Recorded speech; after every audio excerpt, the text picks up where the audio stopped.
Kino no Tabi Volume 3 by Keiichi Sigsawa. A Land of Love and Peace Power Play. My name is Riku, I am a dog. My master, Shizu, is a traveler. This is a story about a certain time in a certain country. What is that? From the driver's seat of the buggy, Master Shizu sounded surprised as a country came into view. Usually a country would barricade itself with castle walls for protection against foreign enemies. However, this country had nothing but a small fence to keep animals in. Master Shizu met with the leader and asked if there were no walls, because the country had an unmatched army. There are no such barbaric things in our country, said the leader with a sinister grin. Then how do you protect your citizens? Master Shizu asked somewhat shamelessly as expected of the former prince. You're too old-fashioned, said the leader with a condescending tone. Master Shizu asked if there had been any attacks up until now. Based on my personal experience, there's more than I can count on my hands and feet. Despite this, all matters were resolved peacefully, and it will stay that way. We have no need for murderous groups or walls that will hinder the natural scenery. Then the leader said this with a dubious look on his face, and with his chest stuck out. We have a love and peace song. If we sing it, we can defeat our enemies without fighting. They seem to be at ease even without gates. It's bothersome. Master Shizu's expression indicated his worry about staying for too long in this country. He had wanted to leave, but because the buggy needed repairs, we decided to stay. One morning, the entire country was in an uproar. Word came from across the plains that a neighboring country's army would be attacking. The enemy troops sent a messenger, who informed us that a general offensive will be launched the next morning. The leader came to see Master Shizu with a pleased face, and spoke to him with a hint of sarcasm in his tone. Well then, Mr. Traveler, I'm going to show you a beautiful spectacle. Tonight will be fun. It became night. Light from a campsite could be seen beyond the fences. On our side, a bonfire illuminated a large stage which had been prepared beforehand. Master Shizu was beckoned by the leader, and he came, wearing his favorite sword at his side. Master Shizu sat on a chair on the side of the stage, and I settled between his legs. The enemy troops formed their ranks and began marching until they were lined up in front of the stage. Look at these fools, only capable of violence. And yet they will lose to us again. The leader scornfully laughed and gave his subordinates some instructions. Master Shizu whispered to me, when it's time to run, stick to the usual plan. People gathered on top of the stage. No matter how you looked at it, they seemed like a chorus group. Matching the rhythm of the conductor's baton, they suddenly began singing. It was a gently hummed melody. Before long, a beautiful woman in a flashy dress appeared on the stage. Accompanying the back chorus, a lovely voice began singing. The lyrics were along the lines of, love and peace are best, fighting is foolish, kindness deep down in your heart, throwing away weapons and picking up farming tools in their stead, and so on. Master Shizu looked like he had overslept and had a headache. Suddenly, the enemy soldiers who had just been staring at the spectacle started to change. Everyone put their weapons at their feet and moved to the beat of the song. The songstress had just stopped singing and was hailed with applause. Everyone joined in happily with the merrymaking. Take a look, Mr. Traveler. They no longer have any interest in fighting. The song of love and peace changed them. That's right. Mr. Traveler, our messenger relayed the following message. The war is over. We listened to your splendid song, and we shall now return home. Now, shall I treat you to some food and wine? Why not also lay down your weapon, Mr. Traveler? Before the beautiful woman on the altar who was singing strongly from a sense of duty, the recklessly roused onlookers in military uniforms, and the leader triumphantly speaking in his mocking tone, Master Shizu had been thinking about something. The next morning, the buggy's repairs were finished, so Master Shizu and I quickly left. Around noon, we caught up with the soldiers from the night before who were taking a break. Glaring at a soldier from a distance who was pointing a persuader, a gun, at us, Master Shizu said. Are you going to shoot me? Are you in charge here? If not, doing as you please won't be good for your superior officer. After saying this about 5 times, we wound up in front of the general. He formally apologized for his subordinates' impoliteness. Master Shizu carefully introduced himself as a traveler who had no intention of ever returning to that country. And then he said, you were never planning to invade that country from the beginning, were you? The general laughed and nodded. Yes. That's where the soldiers relax. The lyrics have no meaning to them, and they don't know about the declaration of war either. They're just happy for an opportunity to party. We told them our vassal state was having a celebration banquet to thank us for protection, but we must be quiet at first. I see. Then who is your real enemy? A large country across the mountain range. It has incoherent national policies. They are an evil empire, and exterminating them is our noble mission. If they were to invade that country, then they would be committing an injustice to our vassal state, and an all-out war would start. Justice is on our side though, so victory will be as well. We returned to the buggy, and I asked Master Shizu if we will be visiting that army's country. Master Shizu shook his head. I'd rather go to a country that doesn't only think about war. Those are hard to find. Yes, sorry for making you live such a vagabond life, said Master Shizu as he leaned on the steering wheel, looking at the blue sky. It doesn't matter to me. Wherever Master Shizu is, I will be, I answered honestly, and Master Shizu looked at me. Master Shizu was silent for a moment, and then gently smiled as always. Shall we go? Sounds good. He started the buggy's engine as usual. Prologue. Amidst the clouds be blinder be. It was completely white. Above, below, to the right, to the left, there was only white. It was a space of nothing but the color white. And then, the low rumble of the wind was heard. It was like the roar of a gigantic animal. Wait. A voice could be heard calling out. It seemed like that of a boy. Can you see me? This voice asked towards the space where nothing was visible. No, not at all. Another voice immediately answered. It was a bit higher than the first voice. You can't, even though we're so close? I think it's best if we don't move for a while, said the first voice. Okay, the second voice agreed shortly, and continued. It's magnificent, not being able to see anything at all, the voice said as though its owner was having fun.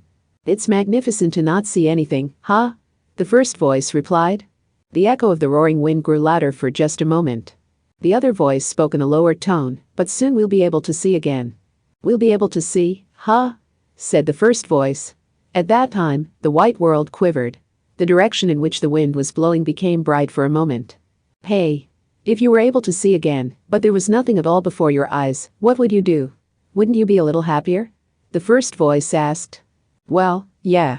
But, I know something like that is impossible. What if things cleared up? What would you do then? Well, it can't be helped that I am in this kind of place, and there's nothing I can do. I would just leave. That's all.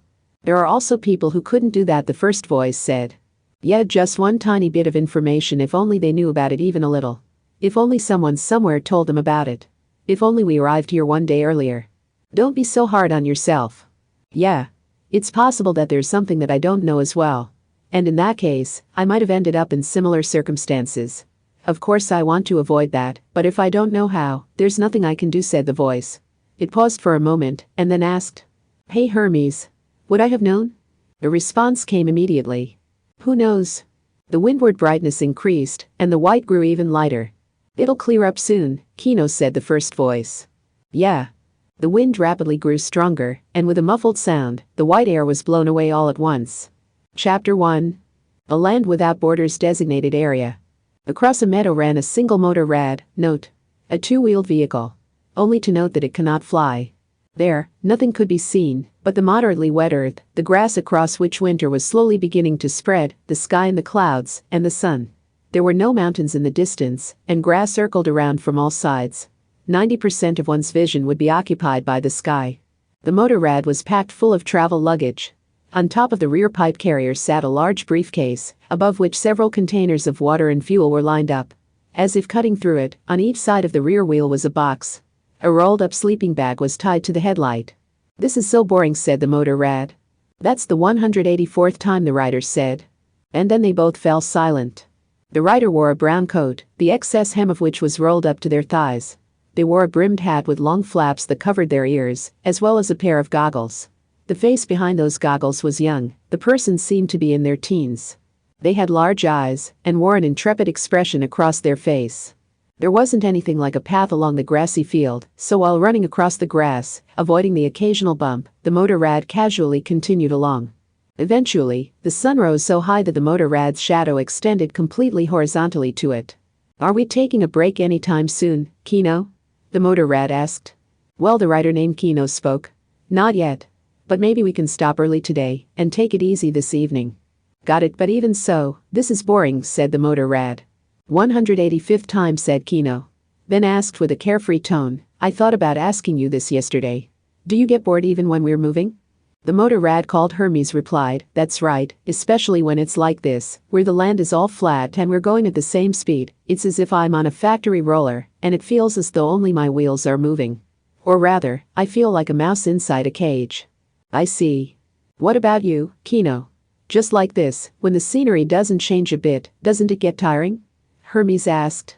Kino answered, whether it's tiring or not, I think about other things while writing, so that notion passed me by a long time ago. Eh? What kinds of things? Tell me a bit about it, Hermes requested. Kino said that it will probably be uninteresting, but Hermes pressed on. Just now I was thinking, if I were having a knife thrust at me from the right, and I hit the attacker's hand to drop his weapon, do I make a shoulder throw, or do I twist his hand back and pin it down? Or, should I take one step back and kick his hand? Or is it better to dodge the thrust with half of my body, while going for an elbow strike? Those sorts of things. That's not interesting. I told you. The motor rad continued to run across the meadow. So boring, Hermes sighed. 186. Kino stopped in the middle of their utterance. Kino stood up while writing. What's wrong? Asked Hermes. What a surprise. At first, from their location, Kino and Hermes could see things that seemed like specks of trash. When they advanced further, there were several black dots in the green space below the horizon. They gradually came closer and realized that some of the dots were big, while others were tiny. Before long, they found something else. The larger things were dome-shaped tents, several of which were constructed close together. The smaller things around them were groups of livestock and the people next to them. Hermes whistled, that is surprising indeed. There are people here. And cows and horses and sheep. And houses too. This isn't a country, is it? They're nomads. There are actually people living here. That's amazing. Kino slowed Hermes down a little. A person on a horse turned to Kino and rode over to them. It was a young man in his prime wearing peculiarly made clothing. What do you think, Kino? Hermes asked. If they don't welcome us, we'll take a detour. I'll talk to him first. Kino stopped Hermes. The man came over. He wasn't carrying anything. With a smile, he said, Hello, traveler. We are a clan living in these meadows. Kino returned the greeting. The man asked Kino where they were headed. A country to the west. I have no intention to get in the way of your lifestyle. I'm just passing through. Thereupon, the man shook his head. There's no need for that, and that's not what we want. For generations, it has been our tradition to welcome the travelers we occasionally meet. We'll share with you our food and dwellings. By all means, please become our guest. I came as a representative of our leader. I see, Kino muttered. Kino asked Hermes what to do. I don't mind as long as you're fine with it. After pondering for a moment, Kino spoke to the man. I understand. Please excuse me for the intrusion. With a truly happy expression on his face, he exclaimed, then please follow me. He rode his horse towards the settlement. Kino launched Hermes and slowly approached. In the settlement, there stood approximately 20 portable tents. Heavy cloth covered the large dome-shaped objects. One huge tent stood out from the rest. An uncountable number of cows and sheep casually chewed on grass in the area near the settlement. Men riding on horses were shepherding the flocks around. A group of about 20 people awaited Kino and Hermes. Various ages were apparent in the group, from young people under 20 to middle-aged women. About half of them have pipes stuffed in their mouths, from which smoke came out. Before the group, Kino cut Hermes's engine and got off. Kino removed their hat and goggles. Hello, everyone. My name is Kino, and this here is my partner, Hermes. Hello there. The oldest-looking man among the crowd, who had a pipe in his mouth with smoke rising from it, spoke, Mr. Kino, Mr. Hermes. Welcome. I am the chief of this family. Since we are constantly relocating, it is rare for us to meet a traveler. Please do relax and rest your tired body with us. After Kino thanked him, a kind-looking middle-aged woman led them to one of the tents. Along the way, children could be seen peeking out timidly from several tents. The tent's interior was so spacious that it seemed like several people could sleep inside it at once. Wooden frames radiating outward from a central wooden pillar supported the roof. Soft felt was laid out underfoot. The entrance was made larger for Hermes so he could enter. When Kino heard that this tent normally served as the woman's house, but will be made into their personal quarters for a while, Kino voiced their thanks once more. After the woman left, Kino removed their coat. Kino was wearing a black jacket underneath, with a belt strapped around their waist. Attached on the belt were several pouches, and on their right thigh hung a revolver-type hand persuader. Note: a persuader is a gun. In this case, a pistol. Behind him hung another weapon, a .22 caliber automatic. Kino called the revolver cannon and the other woodsman. Removing woodsman from its holster, Kino toppled over, face up, inside the tent. This is comfortable, Kino muttered instinctively. It is, agreed Hermes. If you think about it, this tent seems like it would be warm in the winter and cool during summer. See, the hems are open. It must be so that it could be put together and taken down quickly. In order to search for pasture, they must have to relocate plenty of times every year.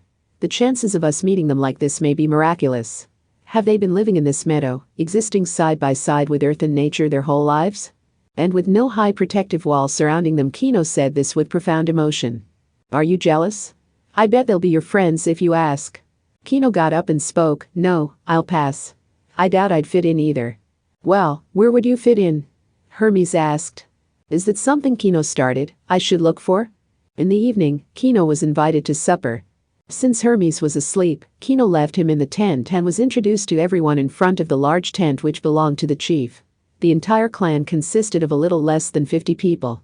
There were about 10 children who were no more than 12 years old. After that, Kino was treated to a meal in the chief's tent. Lined up on a low and long table was a simple and frugal meal primarily made from dairy products. When Kino was asked if the food suited their tastes, Kino honestly replied that it was delicious. However, because of the incessant smoking of their pipes, the inside of the tent was considerably filled with smoke. Kino's eyes began to sting and asked for permission to leave. Kino went outside in search of fresh air. Outside the tent, while Kino was looking at the burning dusk sky, someone suddenly spoke from their side. You are. Kino, startled, turned toward the voice's origin. Before their eyes, with the completely red sky set as the background, a man who appeared to be in his 30s stood. He had well-ordered features, and it may have been because he seemed so emotionless. Kino's expression changed slightly when they saw the man. Though he was wearing the same clothes as the rest, his eyes were of a different color, a light shade of gray. The color of his skin was also somewhat different, and he was noticeably taller than the others. Don't mind me, he said to Kino, who was looking at him dubiously. He continued to stare fixedly at Kino with his gray eyes, and asked with a flat tone, Are you the traveler who came today? That's right, Kino nodded. Everyone thinks that you're a man.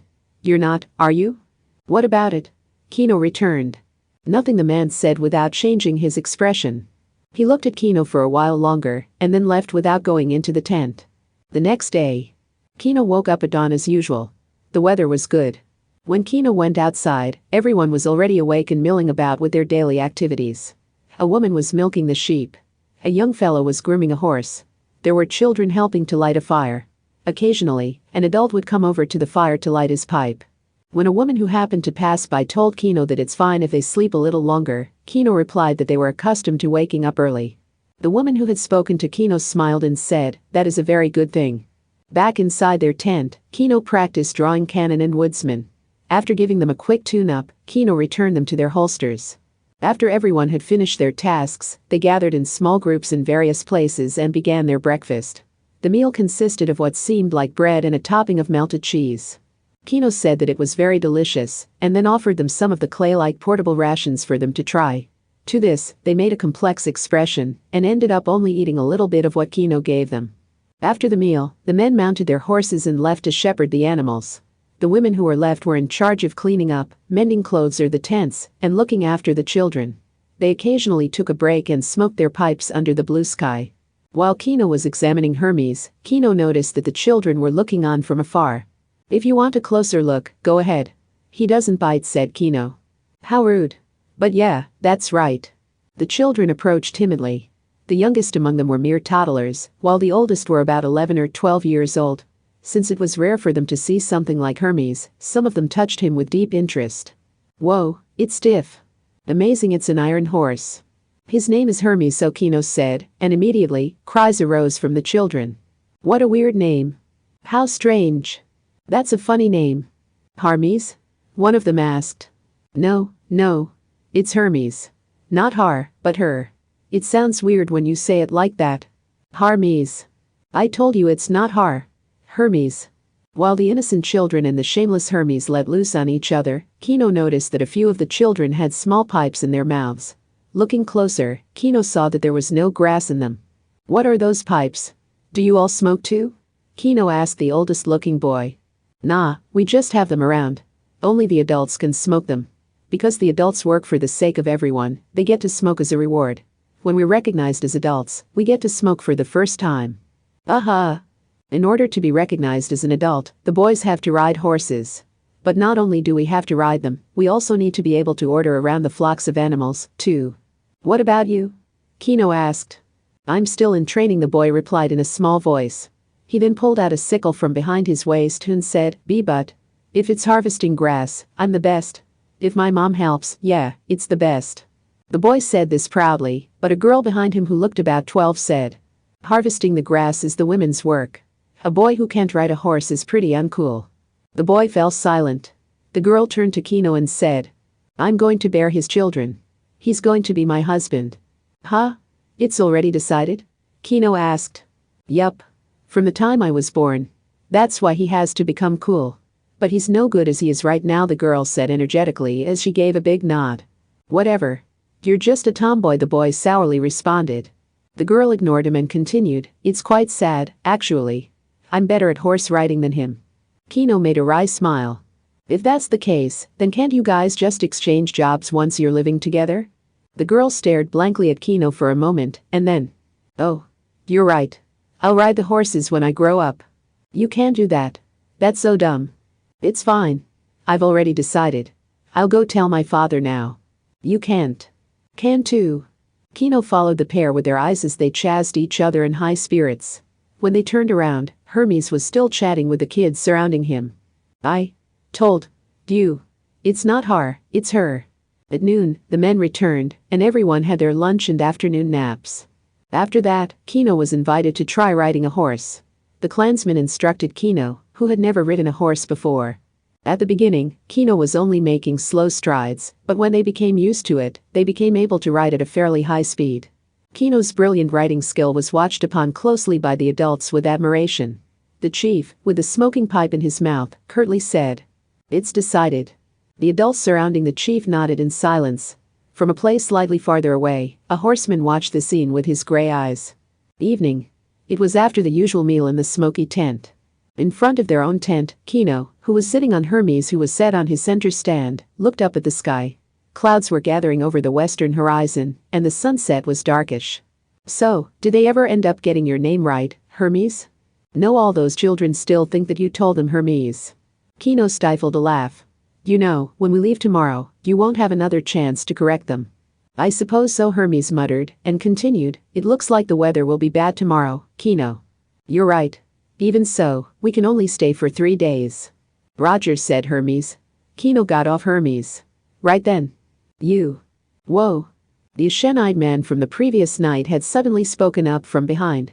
Hermes let out a yelp, while Kino turned around to him with a glare. The man took a few steps toward them. The man stood beside them and looked down on Kino and Hermes. He asked, where are you from? Kino, without breaking their gaze on the man, shook their head. The man asked again, have you decided on a country where you will be staying permanently? Kino spoke slowly, I'm still going to travel for a long time. The man made several small nods. He continued with his accent-free voice, I see. You're able to accustom yourself to that destitution you call freedom? That's quite something. What's wrong? The man asked Kino, who was silently staring at him. And then Kino asked, this may be rude, but were you a traveler before? No, the man replied immediately. That's a lie, isn't it? Yes. It's a lie, the man replied immediately again. As if seeking confirmation, Kino slowly asked. You weren't born with these people, were you? What about it? The man responded and turned on his heels. Kino followed his back with their eyes. When he could no longer be seen, Hermes asked. He's sharp. Just who in the world is he? Kino responded truthfully. I don't know. The next day, that is, the morning of the 3rd day since Kino encountered the clan. The sky was covered with low, heavy clouds. Though the sun had risen, the dimness of the sky hasn't changed. After breakfast, Kino informed the chief of their intention to leave that day. With a surprised face, he asked if they had done something that displeased them. No. It's only because I have decided to stay for only 3 days in any single country. I'm enormously grateful for your hospitality. The chief, taken by surprise for a moment, immediately said. The truth is, we already planned a welcoming celebration for you, and we will be holding our first dinner party in a long time tonight. We will be choosing a cow to be slaughtered for everyone to eat, so everybody's looking forward to it. Besides, the weather is bad, so can't you stay for 1 night longer? I really thank you for taking that much trouble, but... Upon seeing Kino's hesitation, the woman who had lent Kino their tent spoke. Chief, we can start the preparations immediately. If we do that, then we'll be able to hold the party a little past noon. That way, Kino could take part as well. Ooh, How about that? The chief asked. Kino nodded in assent. The chief really looked pleased and alerted everyone to the plan. And because of that, we will be leaving after the feast, Kino told Hermes, while piling their luggage on him. Okay. Have fun. After Kino had finished their preparations for departure, Kino left Hermes in the tent, put on their jacket and turned toward the chief's tent. The sky was still covered, and there was very little light. Well, this is boring. Soon after Kino left, Hermes complained by himself in the tent. Right then, the ham on the opposite side of the entrance was raised soundlessly. A man's shadow slipped inside. Who's there? Kino's not here right now. Yeah, returned a voice, its owner approaching. Oh, it's just the mister with the gray eyes, Hermes said somewhat nervously. The man grabbed Hermes's handlebars, removed him from his stand, and pushed him forward. Well, let's go. Where to? Hermes asked. To put it one way, the man replied, hell. In the chief's tent, several long tables had been lined up, with about 30 people in all sitting around them. As usual, everyone was inseparable from their pipes, and the inside of the tent was awash with the stench of burning weed. At the center was a chunk of well-roasted beef. Kino was offered a seat near the center of the tent, and with that, the party began. The man in charge cut up the meat into sections with a large kitchen knife. Salt and dried garlic was spread adequately across the cuts. When Kino asked where the children and the rest of the family were, the man next to him responded. We couldn't fit everyone in this tent, so they're in a different one. Besides, there are those who have to guard the animals and look after the children. They're taking turns doing it, you see. It's been a long time since we've had meat after all. Also, it's our custom to not let the children participate. They must be frustrated right now and wanting to become adults sooner. The man whiffed a puff of smoke from his pipe and took a sip of liquid from a flask fashioned out of intestines. He offered Kino some, but when Kino learned that it was alcohol made from sheep's milk, they politely declined. Traveler, how about some of this? A woman passed a wooden cup to Kino. It had tea in it. Kino thanked her and accepted it. Kino sniffed the tea and then asked, it has an interesting aroma. What kind of tea is this? Huh? Well, you see, it doesn't have a name. The woman was taken slightly aback, but gave a smile and continued, well, go ahead and have a taste. Kino stared at the tea for a few moments. And then, I think this tea might be a bit too intense for me. I apologize, but I'll have to decline. Kino placed the cup on the table.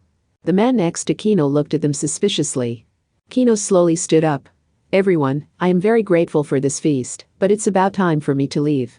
Every member of the family simultaneously looked at Kino with an astonished expression. Is that so? Well then, let me escort you outside, said the woman who offered Kino the cup of tea. She then led Kino toward the exit. Kino slowly turned their back and suddenly twisted their body around. The woman brought down a club, missing the back of Kino's head and sweeping their shoulder. Kino took a leap backwards and kicked up the table behind them, scattering some of the food. Everyone in the tent stood up at once. With clubs in their hands, they looked at Kino with stiff expressions. The young men blocked the only exit, and the rest surrounded Kino. What's the meaning of this? Kino asked. The chief spoke from behind. Kino, will you please just keep quiet and drink that tea? We don't want to give you a painful experience. We won't take your life, you just have to endure for a while. Kino slowly turned around and questioned the chief. What if I refuse? Without answering, the chief waved his hand lightly. The sound of clubs being gripped tightly was heard. Kino slowly pulled cannon out of the holster in their right thigh. Everyone faltered for a moment, but soon the chief took one step closer to Kino. Ho ho. Are you planning to use that? However, you can't keep on firing that forever, can you? You may be able to bring down a few people, but after that, it's over.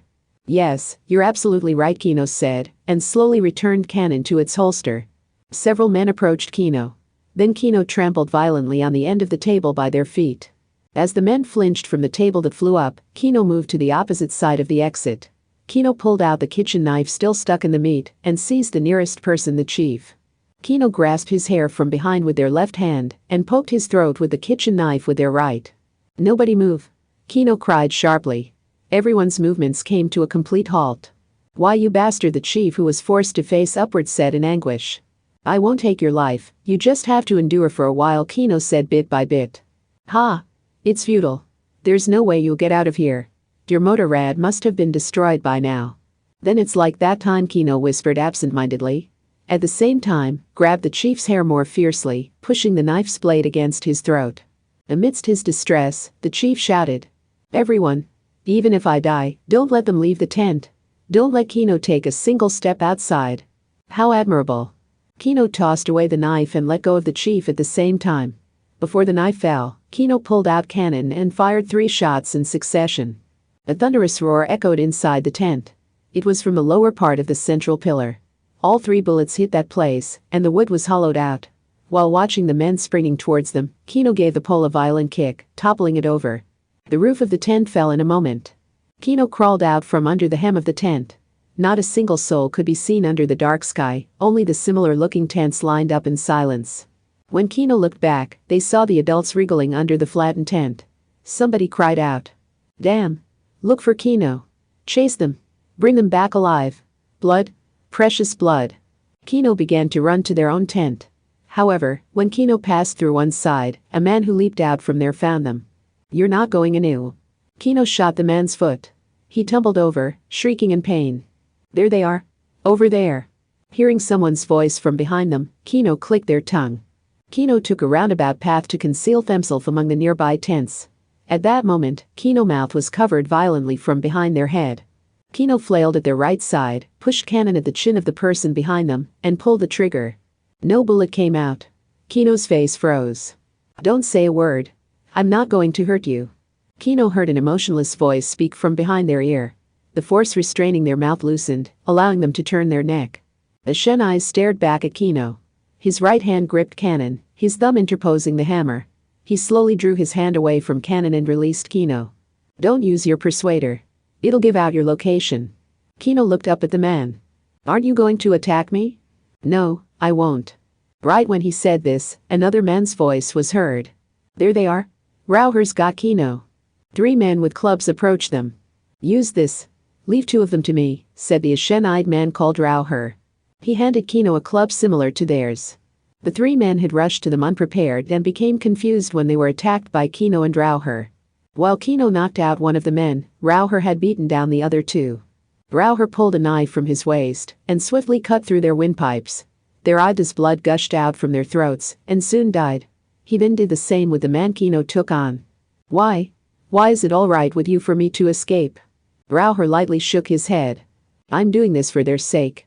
They've been living in suffering for a long time. What do you mean? Come over here. Rauher forcefully pulled Kino to a nearby tent. This is my tent. Right when Kino entered. Kino. You're safe? Hermes? Kino raised their voice without thinking. Inside the tent was Hermes, propped up on his kickstand and piled with luggage.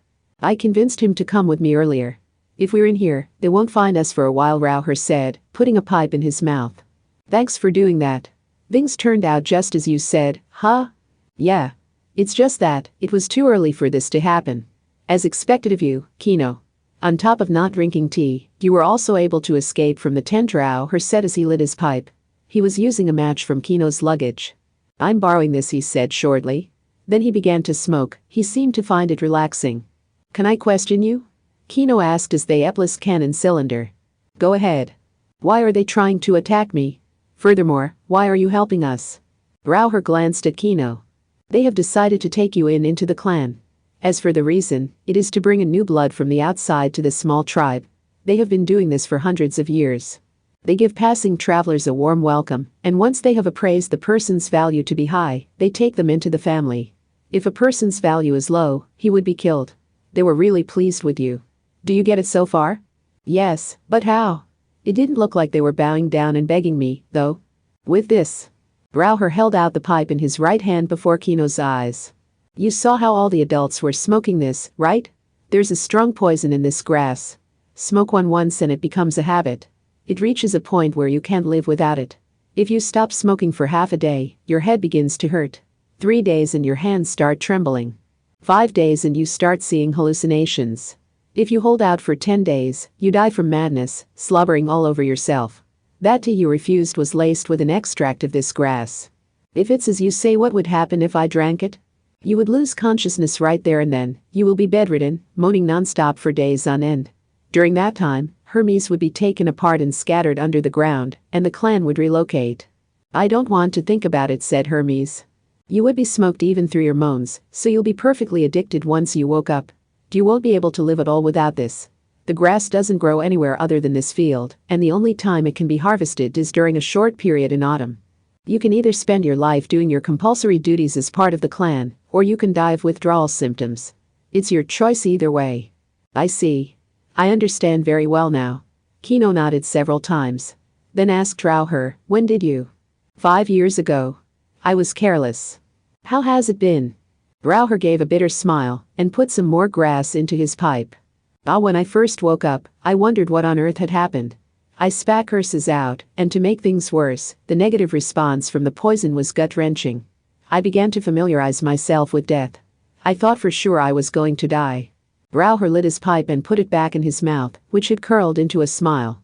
But the woman who was attending to me, well, she was more of a young girl back then, but anyways, she said this to me. It's no good if you die. You can't die.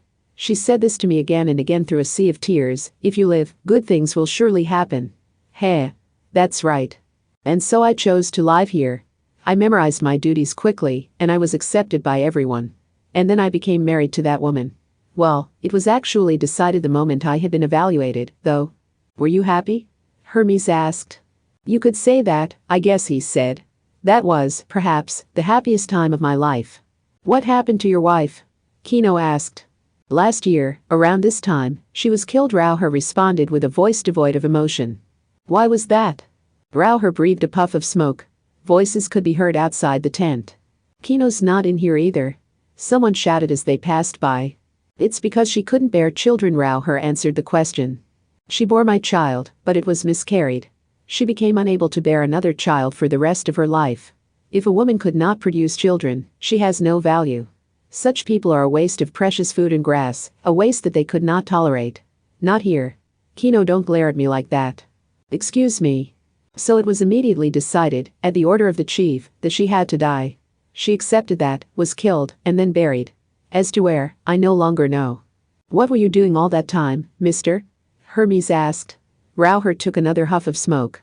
In the end, I told her the same exact thing she first said to me. And that's how it is. Rauher took one last puff of smoke, tossed the ashes, and put away the pipe. And then he muttered. It's about time, I think. What? Kino asked. Rauher didn't answer and moved silently to the side of the tent's entrance. A clansman poked his head into the tent and saw Kino. There they are. Kino's here after all. The man yelled, and in the next moment, great splashes of blood spewed forth from his throat. Rauher went over to the man's corpse and kicked it outside. Well, let's go outside, it will be all right. Rauher opened the entrance wide. Kino unfastened Hermes's kickstand and slowly pushed him along. Outside, all of the adults had the tent surrounded. When they saw Kino and Rauher step outside the tent, a commotion spread across the crowd. The sky was darker than it had previously been. Hermes muttered, wondering if it would rain. What's going on here? The chief asked while glaring at them. There's nothing to be said about it. I seem to have simply gone off and done as I wanted, chief. Hand over the traveler. I'll consider your punishment later. Rauher pulled out his pipe, then leisurely and carefully stuffed it with grass. Don't bother. Your time is over. Nonsense. The irritated chief shouted. He issued orders to a few men holding long rods.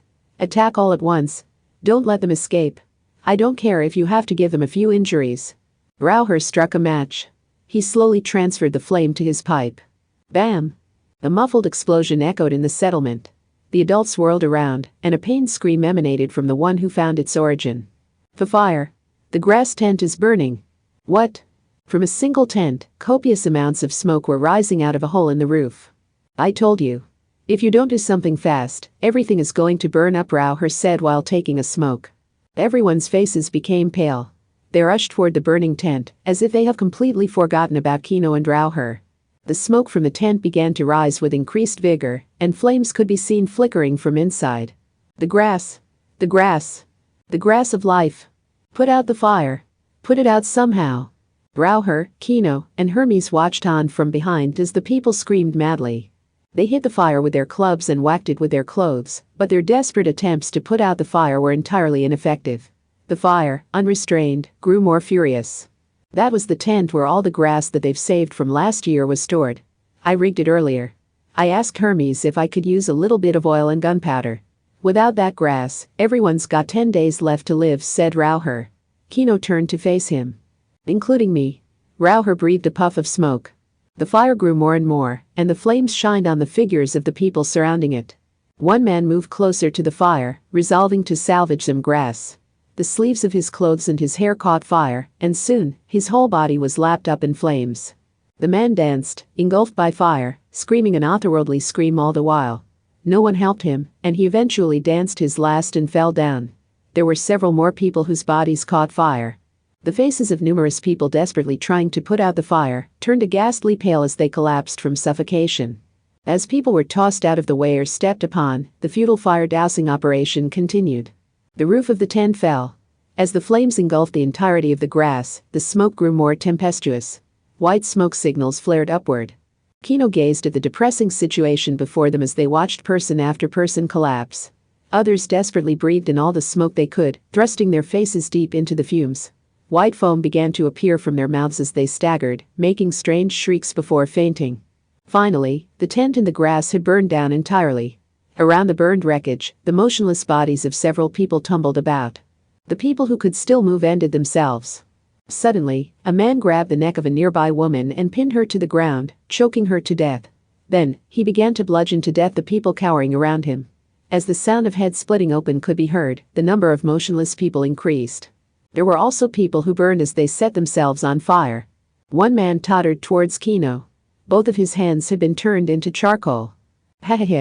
The man laughed, and then closed his hollowed eyes. Rauher slashed at his throat in a moment. And then, Rauher moved closer to the charred ruin, putting the others out of their misery. The people who sank down the floor, those who were weeping, laughing, or embracing each other, those with foams coming out of their mouths, those who were bludgeoned to death, and those who were burned halfway through. He impassively stabbed his knife into their necks. Slowly, the number of the living decreased. What are you? The last remaining person, the one once called the chief, spoke to Rauher, who was standing before his eyes. 1 year ago, if you hadn't done that, maybe there would have been another way. The man with the blood-stained knife looked back at him with his ashen eyes. The chief held his head in his hands and muttered as he tore at his hair. Ooh, it's the end of everything. Rauher shook his head sideways. No. Not everything. Goodbye, father. With the knife remaining in the neck of the chief, Rauher turned around. Kino and Hermes looked on as he came over to them. Hell has ended. You can go now. Let's go together. Gather up as much of the remaining grass from everybody's pockets and go to some country nearby. Maybe somehow, the poison will be released from you. If you're just going to die by staying here, why don't you try what little possibility there is? The man looked at Kino and muttered, maybe that's what would be good. Then, he clearly said, but I'm staying here. Why? There's nobody here anymore, Kino said. Rauher smiled. Have you forgotten? The children. Oh. Not everything has ended.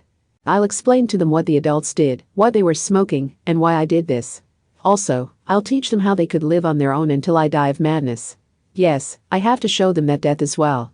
If I can do that, they should be able to use the remaining animals and survive. They should be able to make a new future, one without smoke. That's why I'm staying here. I understand. Kino gave a small nod. And then asked, where are you from? If it's a place I'd pass by. Rauher shook his head. There's no need for that, and it's better if you don't do something like that. In the country I was born in, I was a murderer. What did you do? Since this is the end, tell us. Hermes said this with emphasis on since this is the end. Rauher gave a sad smile. The end, huh? I was a soldier then. Ever since I was a little kid, I received special training. When war came, I assassinated lots of enemies. I thought I had killed for the country's sake, for everyone's sake. But, after the war, I became a nuisance. For a country that has won a fight in the name of justice, it couldn't be said publicly that an assassin took lives in its place. As a broken-down, murderous demon whose usefulness had expired, I was expelled from the country. I didn't want to go on a journey or anything like that. I wanted to spend my whole life in the place I was born in. I wanted to build my family and live a normal life there. When I came upon these people, I wondered if I could start from scratch. I see. Thank you so much, said Hermes. Don't mention it, replied Rauher. Kino remained silent, putting on their coat, pulling their hat and goggles on. As Kino was about to start Hermes's engine. You look a lot like her, Rauher said suddenly. Huh? You asked me why I helped you earlier, right? I still haven't answered you. It's because you reminded me so much of her. No, not your face, but your eyes. Your eyes are so much like hers.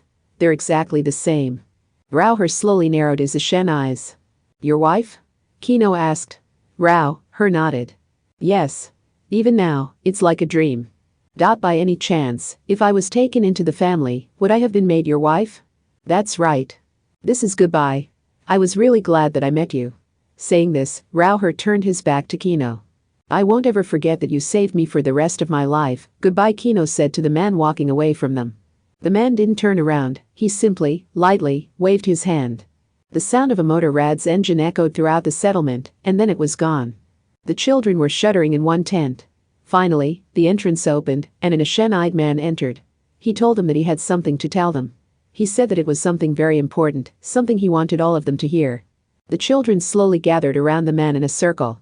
The man surveyed each of the children. He opened his mouth, but in that instant, a sickle was stabbed into his throat, and not a sound came out of it. I saw you. You're the enemy of everyone. Someone said.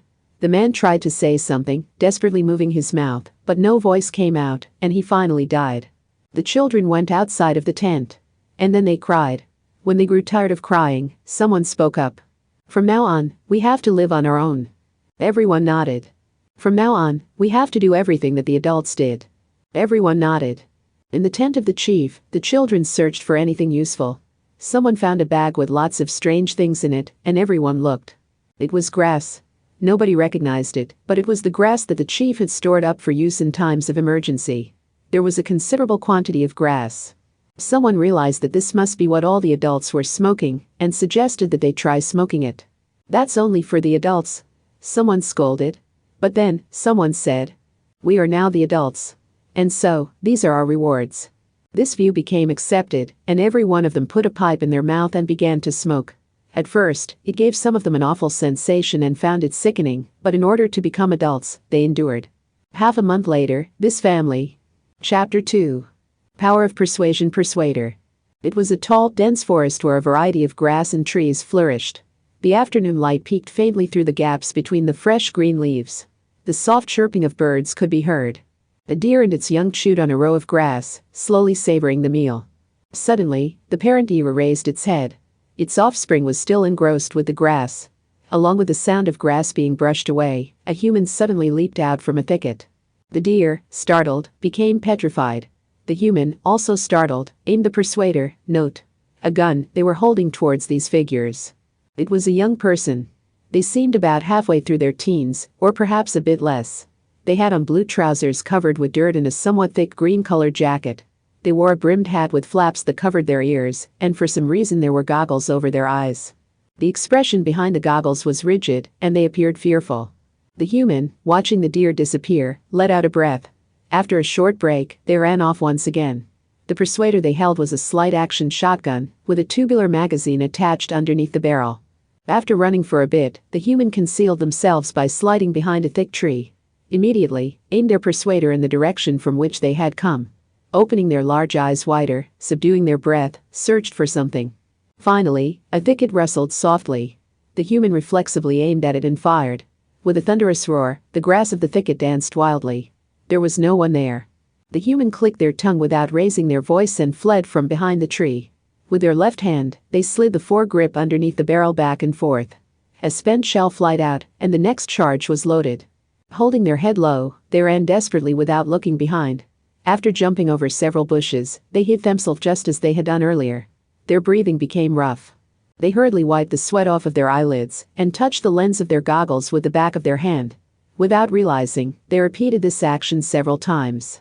Suddenly, the face behind the lens slackened. Settle down, Kino. Always be calm. Save your nervousness and fear for later. The human, as though someone was instructing them, muttered with a soft voice. The human who called themselves Kino, smiling softly, grasped their persuader again. Kino produced a single round from the pouch on their waist and inserted it inside the magazine. Holding their persuader reverently in both hands, Kino closed their eyes. They seemed to be in a meditative state under the shadow of the tree. Several seconds passed in silence as Kino remained there, unmoving. Rustle. From a place not far from where they were, the sound of something lightly stepping through grass could be heard. Rustle. It sounded. The small sound became louder. Rustle. Again. It came closer and closer. Rustle. One more time. Kino slowly opened their eyes. Upon hearing the next sound, Kino pointed their persuader in the direction it came from, then fired. The shot only went through the blades of grass. A little to the left, the thicket quivered. Kino loaded the next round and aimed. The moment they were about to fire, a person's hand appeared in the shadow of a tree to the right, aiming a hand persuader towards them. Kino frantically shifted their aim and was shot at just before they were able to perceive the line of fire. The bullet hit their hat on the part where their forehead should be and bounced back. It hit the branch of a neighboring tree, bounced, and fell on top of the ground a bit ways off. It was a spherical rubber bullet with a diameter of about 10 millimeters. "How are you doing, Kino?" Asking this, the human who had shot Kino appeared from behind the tree. It was an old woman with a smile lingering on her face. She had a slender body, and her silver hair was neatly tied behind. She had slim trousers on and wore a light green cardigan above her shirt. She had goggles just like Kino. In her right hand was a high-caliber revolver. "It hurts. But if I have to be specific, I'm frustrated." Kino was still pressing on her head and answered with only her gaze raised. The old woman took off Kino's hat and goggles. The skin was torn a little bit on their forehead, and a small amount of blood was flowing out. From Kino's jacket pocket, the old woman took out a small cloth and a tiny bottle of antiseptic solution. She wet the cloth with the solution and attached it to Kino's forehead with tape. "Since you're still young, you've got to take care of your face," said the old woman with a kind smile. There was a narrow path in the forest. There, a motor rad, note, a two-wheeled vehicle, only to note that it cannot fly, was propped up on its center stand. It called out to Kino and the old woman as they parted the grass on their way out. "Welcome back. Sorry to have kept you waiting, Hermes." The motor rad asked but one word to the old woman regarding Kino, who wore a heavy expression. "Where?" Kino, not saying anything, pointed to their forehead. "Well, you still have a long way to go. Now, let's go home and make something to eat." Saying this, the old woman put away her revolver in a handbag resting on Hermes. As Kino passed their persuader to the old woman, climbed onto Hermes and turned on the engine. Its blaring roar echoed through the forest. The old woman sat sideways on a cushion spread across the rear carrier. Kino then slowly launched Hermes off. "Kino, it's no good to be depressed like that," said Hermes as they ran. Kino remained silent despite Hermes's words. The old woman only looked behind him with a nonchalant expression. After running for a while, Kino suddenly stopped Hermes. "3 people, huh?" Hermes said with a small voice. There was the usual path surrounded by the forest. However, a bit further ahead, one side of the path was cleared to give way to a field. Up ahead, a small house could be narrowly seen. Kino turned to the old woman and asked, "Is the gunpowder seller coming today?" The old woman shook her head. "No. There's no such plan. Kino, get down." "Huh?" "On my signal, restrain the movements of those people. I will speak to them alone first." The old woman handed Kino the persuader that they had used earlier. "No way, don't think I can do it. If something happens, then, and only then, will I help you. This is good training." "But, Kino, didn't you say that you want to become stronger?" said the old woman to the hesitant Kino, a smile across her face. "Yes." Kino grasped the persuader and nimbly disappeared into the forest. As the old woman sat on the rider's seat of Hermes and gripped his handlebars, Hermes spoke with a feeble voice, "Please don't knock me over, okay?" The old woman nodded several times. Holding the levers in her hands on both sides, she said, "Don't worry, I still remember. This one's the brake, and this one's the clutch. It's the other way around." There was a small log house in the middle of the forest in the garden. In front of the entrance, there were 3 men. No matter how you look at them, they appeared to be thieves, a fat man, a thin man, and a man with a scar on his face. They were each holding long, rifle-type persuaders. The horses they had ridden were tied to the entrance. The men heard the roar of a vehicle's engine, and soon saw an old woman riding unsteadily on a motor rad. They gave a hefty sigh. The woman somehow managed to stop Hermes in front of the house and the 3 men. "No, that's not how you do it. Put the kickstand down with that foot." "This one? Oh, this protrusion. Now I remember." "That's right. Ah, but the ground is weak, use the center sta. Here you go." The old woman finally managed to put out the side stand, picked up her handbag and dismounted. The side stand slowly sank into the ground, and Hermes collapsed to the side. "Horrible." One of the thieves stepped forward. "Is this your place, old lady?" he asked in a loud, crude voice. The old woman bowed. "It's rare for us to have visitors. Come in and I'll make you some tea." The thieves snorted. "Tea would be great, since, after all, we'll be taking all that you have that's of any value. If you do as we say, maybe we'll spare you your life." Or else. Or else what? We'll beat you up in this place, and you'll expose the air to the stench of your putrid corpse. You are threatening me, are you not? The woman asked as if seeking confirmation, and the thief answered with a hoarse voice. That's right. Old lady, is your Alzheimer's kicking in? Can you even hear me? The old woman put her handbag in front of her. I can hear you. Kino, do it. Kino jumped out from the forest and fired. A rubber bullet hit the fat man squarely in the head, and he fell over sideways. Crashing into the tall man's chest, hit him hard in his nether region with the stock of their persuader, then whirled around and delivered an uppercut to his jaw. Using the fallen body as a shield, Kino went for the last man, shooting both of his hands. Aha! Dropping his weapon and grabbing his pained hands, the man with a scar on his face let out a yell. His two partners were lying horizontally on the ground, completely unconscious. Kino continued to aim at the man carefully. To decide, the old woman spoke. Hey. Wah. The man winced. Don't be afraid, we won't take your lives. Instead. Why yes? Please take out anything of value that you have. Huh? If you've done other jobs before this, you must have something, right? So, like I said, give me your valuables please. Or else. Or else what? The old woman gave him a sweet smile. Oh my, you must know, don't you?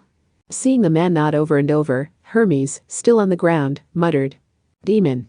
If you go on from here for about half a day, you should be able to see a river. It's pretty shallow, so I'm sure you can cross with a horse. But, until you reach that place, you must never look back. Listening to these last few words of the old woman, the pale-faced thieves took their leave. Face filled with curiosity, Kino followed them with their eyes. The old woman, who was carrying a breadbasket full of gems and bracelets, spoke to Kino. You did wonderfully.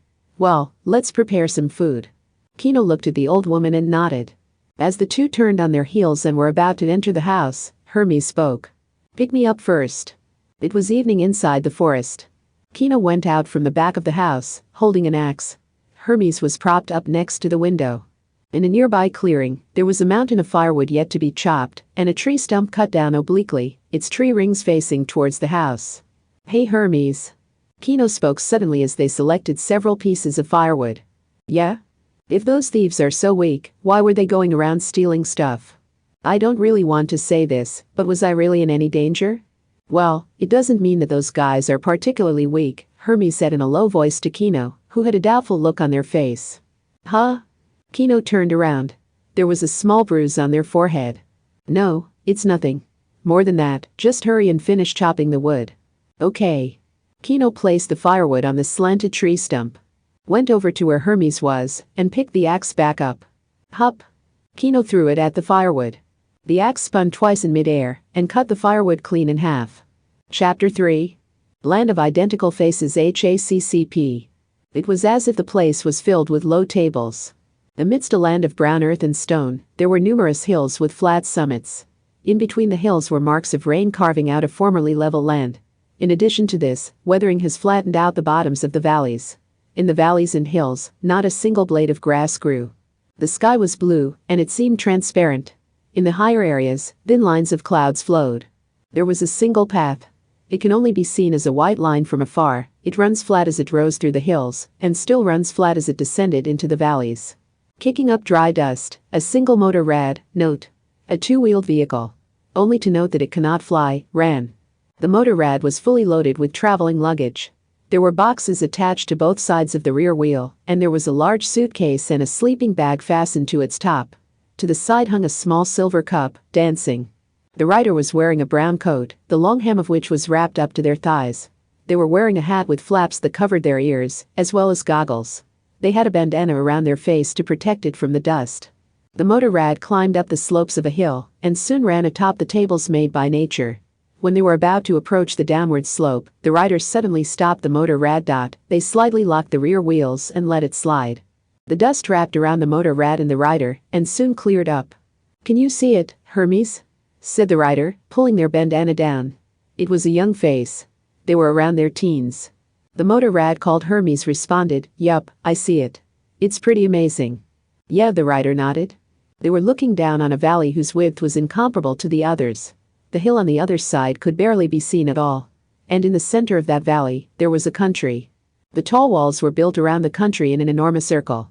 At its center, large cluster of buildings and the streets lined up within them could be seen. A vivid green forest surrounded the country. Spread across the forest were several ponds filled with bright green water. A brown wilderness and a green forest. The interior and the periphery of the circle were two completely different worlds. Kino, what is that water? Hermes asked. The writer called Kino responded. Probably underground waterway pulses. The enormous river formed by this valley must still be flowing in places deep underground. Ooh, I see. Let's hurry and visit the place. I'm really interested in seeing an amazing country located in such an amazing place, Hermes said happily. Me too. Kino put their bandana back on. Kino launched Hermes and descended into the valley in high spirits. Someone was peering at Kino and Hermes from far, far away through a pair of high magnification binoculars. They dug a hole in the ground and covered it with a cloth of the same color. That someone clicked his tongue. This is bad. They're going to enter that country. Someone next to that person asked, it's a traveler, right? Do you think they're not aware of the horrors that await them in that country? The first person slightly stiffened his voice and spat. Who on earth would enter if they knew? The person continued. Sergeant, get in touch with headquarters. Tell them we're in a state of emergency. The gate on this country's walls was only located in one place. Kino went around the wall until they reached the other side. In front of the gate was a small guardroom, in which a young man and a young woman served as both guards and immigration examiners. Kino informed the examiners that they were entering the country for a 3-day period for the purpose of sightseeing and recreation. The examiners told Kino that there was one condition. Before entering the country, you will have to undergo a blood inspection, traveler. This is in order to ensure that you will not bring in any dangerous diseases. The inspection will take a little bit of your time. Do you accept this? Kino asked what they would specifically have to do, and the examiner replied that they will be taking a sample of blood from their arm with a needle. Seeing from their silence that they were conflicted, Hermes spoke up. What's wrong, Kino? Don't tell me you're afraid of needles, It's nothing like that at all, was their immediate response. Kino politely let the examiner lead them, and then disappeared into the interior of the guardroom. After a while, Kino came out with a tired face. No matter how many times I do this, I still can't stand it, Kino muttered in a small voice to himself. The sun was slowly, but steadily setting. I'm sorry, but it will take quite some time, said the male examiner to Kino, who was absent-mindedly sitting on Hermes. After a long wait, when the sun had completely set, the examiner came out of the gatehouse. The results of the inspection are in. It's okay for you to enter. Thank you for waiting. Kino struck the sleeping Hermes awake. With the saluting examiner behind them, they passed through the gates pushing Hermes along. When they entered the country, they were greeted with a forest spreading out before them in the dim shadow of the wall. A large car was parked in front of Kino and Hermes, and there were several people who seemed to have been waiting for them. There was one man and one woman, along with 2 younger women.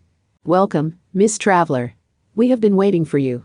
Since it's quite late already, we will lead you to the hotel by car. After being told such, Kino was about to thank the man when they caught a glimpse of his face. Kino was startled.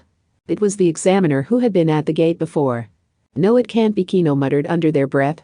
No matter how they looked at him, it was evident that the man before there was over 50 years old. It was a different person. Kino expressed their thanks to this man and turned to the woman beside him, then became speechless. The middle-aged woman had the exact same face as the female examiner, but her age was obviously greater. However, the 2 people behind them were, aside from the clothes, exactly the same as the female examiner. Standing there were 2 of the same person. With a smile, the middle-aged woman informed Kino that they were the managers of the hotel. She introduced the 2 young women, who, apparently, were their daughters. Upon hearing this, thank you very much, Kino said with a wholly confused expression. They took Kino and Hermes into their car and drove off to the hotel. On the way, the middle-aged woman spoke to Kino. Sorry about the long wait you had to endure. The immigration rules in this country are much stricter than those of other countries. Despite that, I hope you enjoy your stay. Kino gave half-hearted replies to the rest of the conversation. After arriving at the hotel, Kino and Hermes were led into the lobby. It was a splendid and pretty hotel, but there were no other guests to be seen. At the front desk was a lone young man in a business suit, with the exact same face as the examiner. Only his hairstyle and way of speaking were different. 2 bellboy-looking youths expressly removed Kino's luggage from Hermes and carried it off. They both had the same face as the examiner and the man at the front desk. The wordless Kino and Hermes were led into a large room. Kino asked the bellboy who led them into the room how much it would cost to stay. For guests from the outside, it's completely free. Please, take it easy. If there's anything you need, call us anytime with the signal bell." He bowed and left. After the door closed, Kino spent a while thinking, and then stood up. "Hey Hermes." Kino made sure that no one else was in the room, and then asked, "Haven't you noticed anything strange about everyone we've met today? The examiner, the man at the front desk, the bellboy, and then the owner and his family? They're all the same. And the women, too. At first I thought they were triplets, but then. Maybe, but aren't you thinking about it too much? But everyone in this country probably have the same face. Maybe you didn't see when we were outside, but all the people walking, man or woman, had the same face," Hermes said nonchalantly. Kino stopped their hand as they were taking off their coat. "But how?" Kino asked, considerably puzzled. Hermes thought for a moment. Maybe they're all made in the same assembly line from the same factory? If that's the case, then it's not really strange, is it? He then said in his usual tone. While folding their coat, Kino looked at Hermes with a shocked face. "What? Why are you making that face?" "Today tired me out, so I'm going to sleep now. Maybe we can see tomorrow if it wouldn't be too rude to ask them about it." "Okay." Kino unfastened their waist belt and removed the black jacket they were wearing. At the same time, they also removed the holster of their hand persuader. Note: a persuader is a gun, in this case, a pistol. Kino took a shower, then laid on their side on the neat bed and fell asleep instantly. The morning of the next day, Kino woke up at dawn. The weather was good. Kino practiced with their persuaders for a while, and then performed maintenance on them. Then Kino did some light exercise. When the sun fully rose, Kino looked outside through the window and saw the pretty townscape and green trees. In their room, Kino ate their breakfast. Just as before, the bellboy, the man at the front desk, and the chef who prepared their meal, all had the exact same face. After breakfast, Kino woke Hermes up, put on their jacket, and went downstairs to the lobby. Outside of the hotel, there were about 20 people. Kino and Hermes observed them beyond the glass windows. Their ages were different, but every man and woman had the same face. Hermes asked Kino, "Aren't you surprised?" Kino shook their head lightly. "I've already gotten used to it." "Really now?" The hotel owner was leading a man who looked to be around his late 30s. He had the same face as everybody else. "Good morning, Miss Kino, Mr. Hermes. I'm from the town hall. In case you need one, I came to be your tour guide. How does that sound? I can answer any question you have about this country." "Thank you very much. I'll take you up on your offer. There's one question I would like to ask right away," said Kino to the guide. "Yes, what is what I would like to say, but the truth is I already know what your question will be. Why does everyone here have the same face? Am I right?" the guide said with a smile. Kino nodded. The guide also nodded. "I will explain everything. At the same time, there is also a place I would like to show you. Please come with me into the car." Followed by several identical smiles, Kino and Hermes got into the car. Soon they arrived at a large, square building with white walls and no windows. When they entered, they were led into a classy-looking reception office. Kino sat in a chair, and Hermes stood on his kickstand beside Kino. "We formally welcome you to our country. With that, I will proceed to answer your question from earlier." The guide put up an air of importance around him. "All of us are clones." "Huh? What's a clone?" Kino asked. Speaking from definition, clones are life forms with the exact same structural information. Structural information? Yes. In each and every living thing, there is structural information, that is to say, a blueprint of sorts. This blueprint is very, very small, but in accordance with the different kinds of blueprints, many species of living things could be made. But even within an individual species, the form and shape are subtly different. In the case of humans, facial structure, skin color, hair color, eye color, these can all be different. The differences in the information bring about the differences in each life form, and in the case of humans, in each individual. Do you understand up to this point? "Why yes," Kino said with a meek expression. "Well, living things with no difference in their structural information are called clones. For example, if you break off a branch of a tree and plant it in the ground, a tree will grow in that spot, right? Having done this, you just made one more tree with exactly the same structural information using the first tree. This is also a clone. Do you follow so far?" Kino nodded. "I understand. That's called grafting, right?" "That's right. A clone, by nature, is a small branch." The guide continued. "And that is exactly what we are doing, but with humans. The men, the women, each and every one of them came from the foundational model of a single person. They are all clones. In layman's terms, you could call them copy humans." I think that at this point, you understand why we all have the same face. Yeah, I totally understand.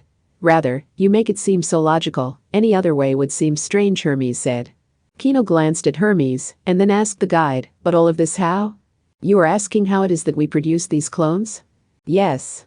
Originally, a boy or girl would develop to a certain degree individually, and as a result, a baby would be born from a woman's womb. But with this method, the child's structural information would be a mixture of two others, so a boy would not be exactly like the father, and a girl would not be exactly like the mother. That is why we use a different method. Kino asked, that is to say a stamen and a pistil, and those sorts of things aren't needed at all for this method of yours? The guide gave a faint smile. That is correct. Incidentally, there is no stork involved either. Kino opened their eyes and lightly bit their lower lip, and leaned forward slightly. That specific method, can you explain it to me in a way that I can understand, please? The guide answered, of course. That is the reason I invited you here. This facility was made for the purpose of carrying out that method. However, before I take you inside, let me give you a simple background of this country's history. Long ago, a man and woman stumbled upon this land where no one lived, and not even grass grew. Those two people were the originals of every citizen of this country. The two had been born and raised in another country far, far away. There, they had studied biology and medicine. However, the research they proposed, that is to say, the cloning of humans, was rejected by others. Finally, they received orders to halt their research. The two decided to leave the country. They loaded all of the equipment they had developed in an enormous truck and left on a journey to seek a new world where no one would get in their way. Then, the two found and dug up an underground water source. With their water troubles dispelled, they planted vegetables and began to raise grain and livestock. At the same time, in order to test the fruits of their research, they created clones of themselves. The babies who were safely born in this land were raised by the two as their own children. Finally, with an increase in crop production and a stable population, that is to say, more mouths to feed, this country was officially born. For hundreds of years since then, we have continued our sound way of living. With that, let us go. Kino and Hermes continued through a passageway, led by the guide. They passed by several people in lab coats who all, of course, had the same face. They went through several rigorous checkpoints, and finally arrived in front of a single door. The guide announced their arrival and exclaimed jokingly, "Welcome to the cabbage patch." He opened the door. There was a long passageway behind it. On one side of the passageway, the wall was made entirely of glass. While pushing along Hermes, Kino slowly stepped inside. On the other side of the glass was an area that was somewhat wider than the passageway. On the other side, several black glass tubes that looked like thick pillars were lined up evenly. Those glass tubes are our wombs. Look at number 14, if you will. The guide said, and pushed the switch he was holding. The blackness in the tube began to fade. There was something in the center of the liquid-filled glass tube. Soon its form was revealed. It was small, with arms and legs pointing downwards, and a large head. There was a tube extending upward attached to its belly button. A baby before it's born, Kino muttered. Amazing, said Hermes happily. Correct. That is a fetus. It has been about 35 weeks since this child was conceived. It's flailing about, so I'm turning off the lights, the guide said. The tube was once more immersed in color, and soon became as black as it had been before. All of the fetuses are raised like this. After one is fully grown, it is removed from this facility. In other words, it is born. After that, things are just like in any other country. Now as to what you asked specifically earlier. Kino turned to the guide. There are several ways, but what we do now is like this. There are two things needed. First is the structural information of a man if it is a man we want to make, and that of a woman, otherwise. As to which body it will be taken from, it doesn't matter. Once that information is taken, it will not result in the creation of anything but the part it is taken from, so if it is taken from a hand, then a hand is what we will get. The same goes for a foot, structural information from there will form a foot. This is a rather shoddy way of doing things, but if we gather information from all parts of the body, we will eventually be able to produce an entire body. The second thing needed is an unfertilized egg cell. We will collect this from a woman and put it in cold storage. Do you understand me up to this point? Somehow, I think I get it. Yeah, I get it. After confirming Kino and Hermes' understanding, the guide continued his explanation. Next, using a terribly precise operation, we will move the structural information into the egg exactly as it is. Doing so, the egg cell will now be carrying this structural information and will become a fertilized egg. Then, this fertilized egg will be grown in a womb for 265 days. Are you starting to understand what is going on? I see. I think I'm starting to see the general picture. Hey, it's just like I said, Kino. This place is a factory, right? Hermes said to Kino. Ha ha ha. The guide laughed. It is indeed just as Mr. Hermes says. Instead of domestic production as was done long ago, we do it in a factory with a perfect quality control system. Thanks to this, things like stillbirth, miscarriage, and infertility are now dead words in our country. Almost no one is aware of them. Kino asked the guide a question. Doesn't anyone wish to have children the normal, old way? I know I'm uninformed, but after you substitute the information, isn't it possible to naturally return the egg cell to a woman's body? The guide looked a bit taken aback.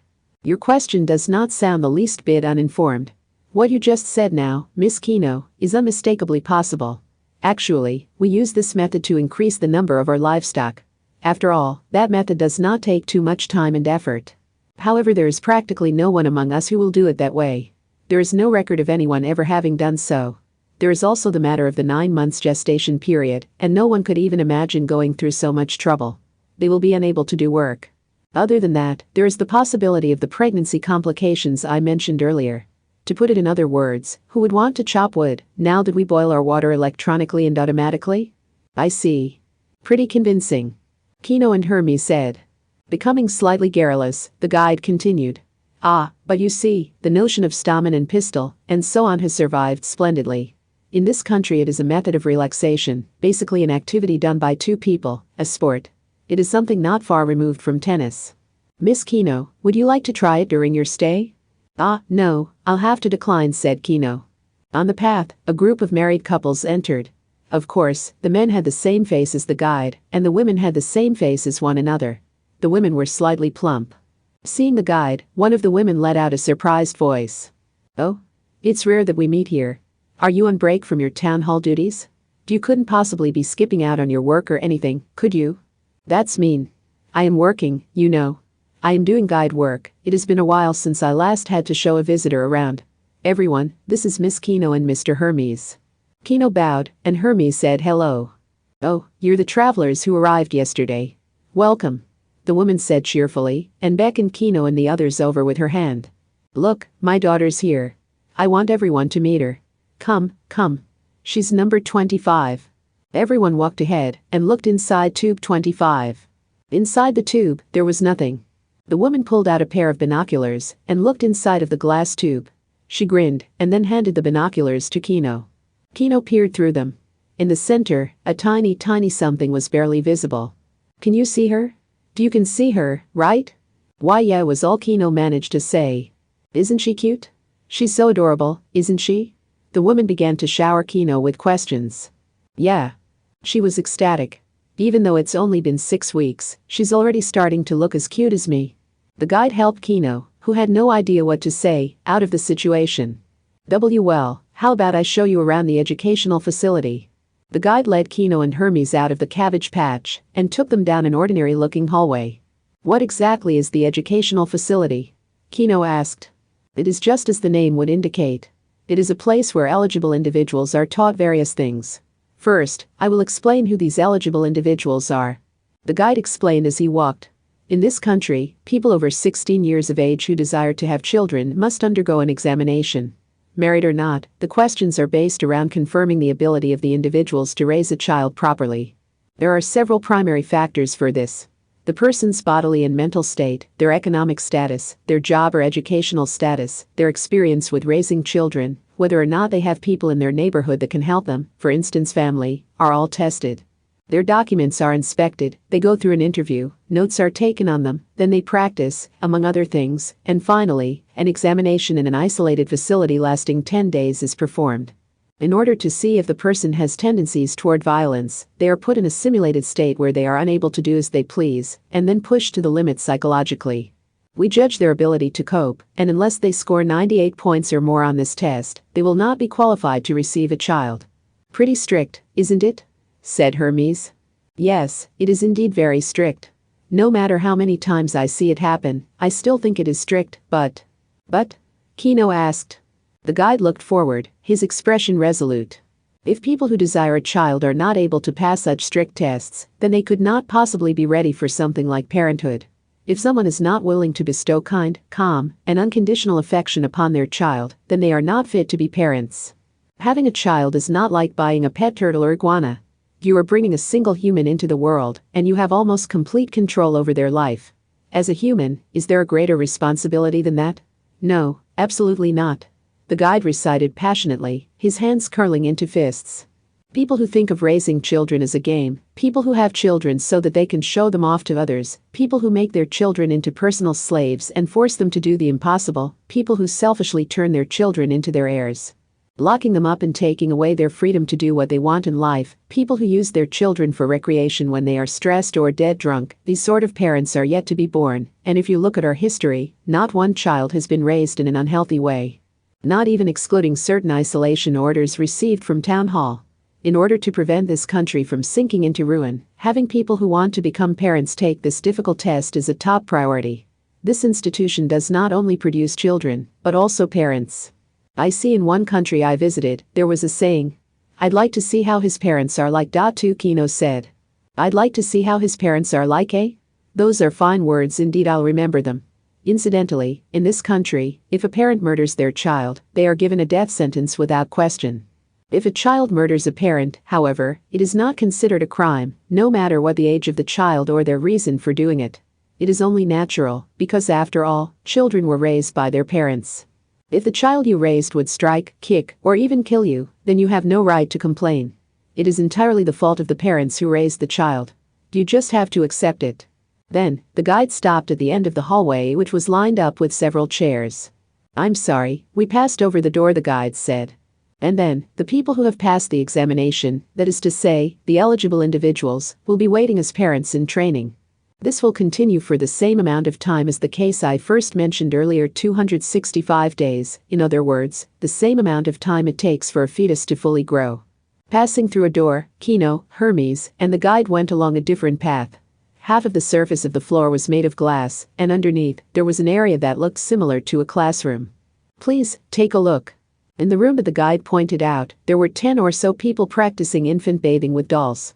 In a neighboring classroom, a study session with people using notes and textbooks was being held.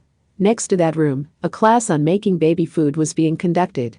The male-to-female ratio was exactly 1:1. Everyone was frantic. Yes, as you can see, everyone masters the techniques required for raising a child. There is also a final examination, and until you pass, you cannot embrace your child. Because everyone is so determined, none of them fail the exam. "I see," Kino muttered as they looked below.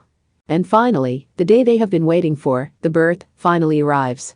It is the first time they can hold their child with their own hands. It is truly a moving experience, to take a small life made entirely from your own information into your hands. Even though everyone knows that in this country, the men are all the same as the men, and the women are all the same as the women, their own child is still more special than the rest. And in the case of married people like me, the wife I love and my daughters, who are just like her, are much more special to me than anybody else. The guide narrowed his eyes and continued. "Unfortunately, there are no births scheduled for either today or tomorrow. I cannot show you the profound emotion during the moment of birth. That is my one regret." After they finished their tour of the classrooms, Kino, Hermes, and the guide returned to the reception room. The guide gave Kino one final piece of information. "Our country has one immense weak point," he said with a grave face. "Weak point?" Kino asked. "Yes, and that is disease. The thorough blood inspection that you had to go through before entering the country could not be overlooked even the tiniest bit, because we have to be certain that you are not bringing any foreign diseases into the country. Even if it might be something commonly suffered by people born in your country of birth, it may be lethal to the two individuals from which all of us clones came from. Do you understand what I mean?" The guide gave a little quiz, and Kino replied slowly, confirming their understanding. "Do you mean to say, because everyone here is exactly the same, if a disease affects one person, there is a danger that it will affect everyone else as well? With just a single disease, the entire population could be obliterated. It's similar to how motor rads are made in the same place, on the same assembly line, in the same factory, will all break down the same way, right?" Hermes said. The guide nodded satisfactorily. "That's exactly how it is." "What are the actual conditions? Have there been such a crisis in the past?" Kino asked. The guide shook his head. "Up until now, no such event has occurred. Because we carefully inspect everyone who steps in this land for possible illnesses, our children have remained. We do not intend to cut off this land from the outside. That is why we have created the checking process for the occasional traveler that comes our way. In addition, since we do it so thoroughly, there has not been any incident up to this point. The future is always uncertain, though. Oh come now, this world is never completely safe, the guide said in a bright voice to Kino, who had a serious expression on. But, Kino asked. If you have the will to survive, it is not that easy to perish, the guide said to her with a grin. With that, the tour is complete. How was it? It was very interesting. I'm beyond satisfied, Hermes said. That makes me very happy. How about you, Miss Kino? Out of all of the countries I've visited until now, this one has surprised me the most. It was a great idea to come here, Kino said, making several small nods. Thank you very much. When you say that, it makes me glad to be a tour guide, the guide said happily, looking relieved. He then asked, Miss Kino, I will be returning home for a while to have my lunch. Would you like to come with me? If you desire to try the homemade cooking of this country, it would be far more delicious than any restaurant you will find here. I suppose it would be a misuse of my authority to mix public and private life, but how about it? Kino came down from the car while pushing along Hermes. At the same time, 4 girls, all with the same faces and wearing the same clothes, and 3 boys, all with the same faces and wearing the same clothes, surrounded them.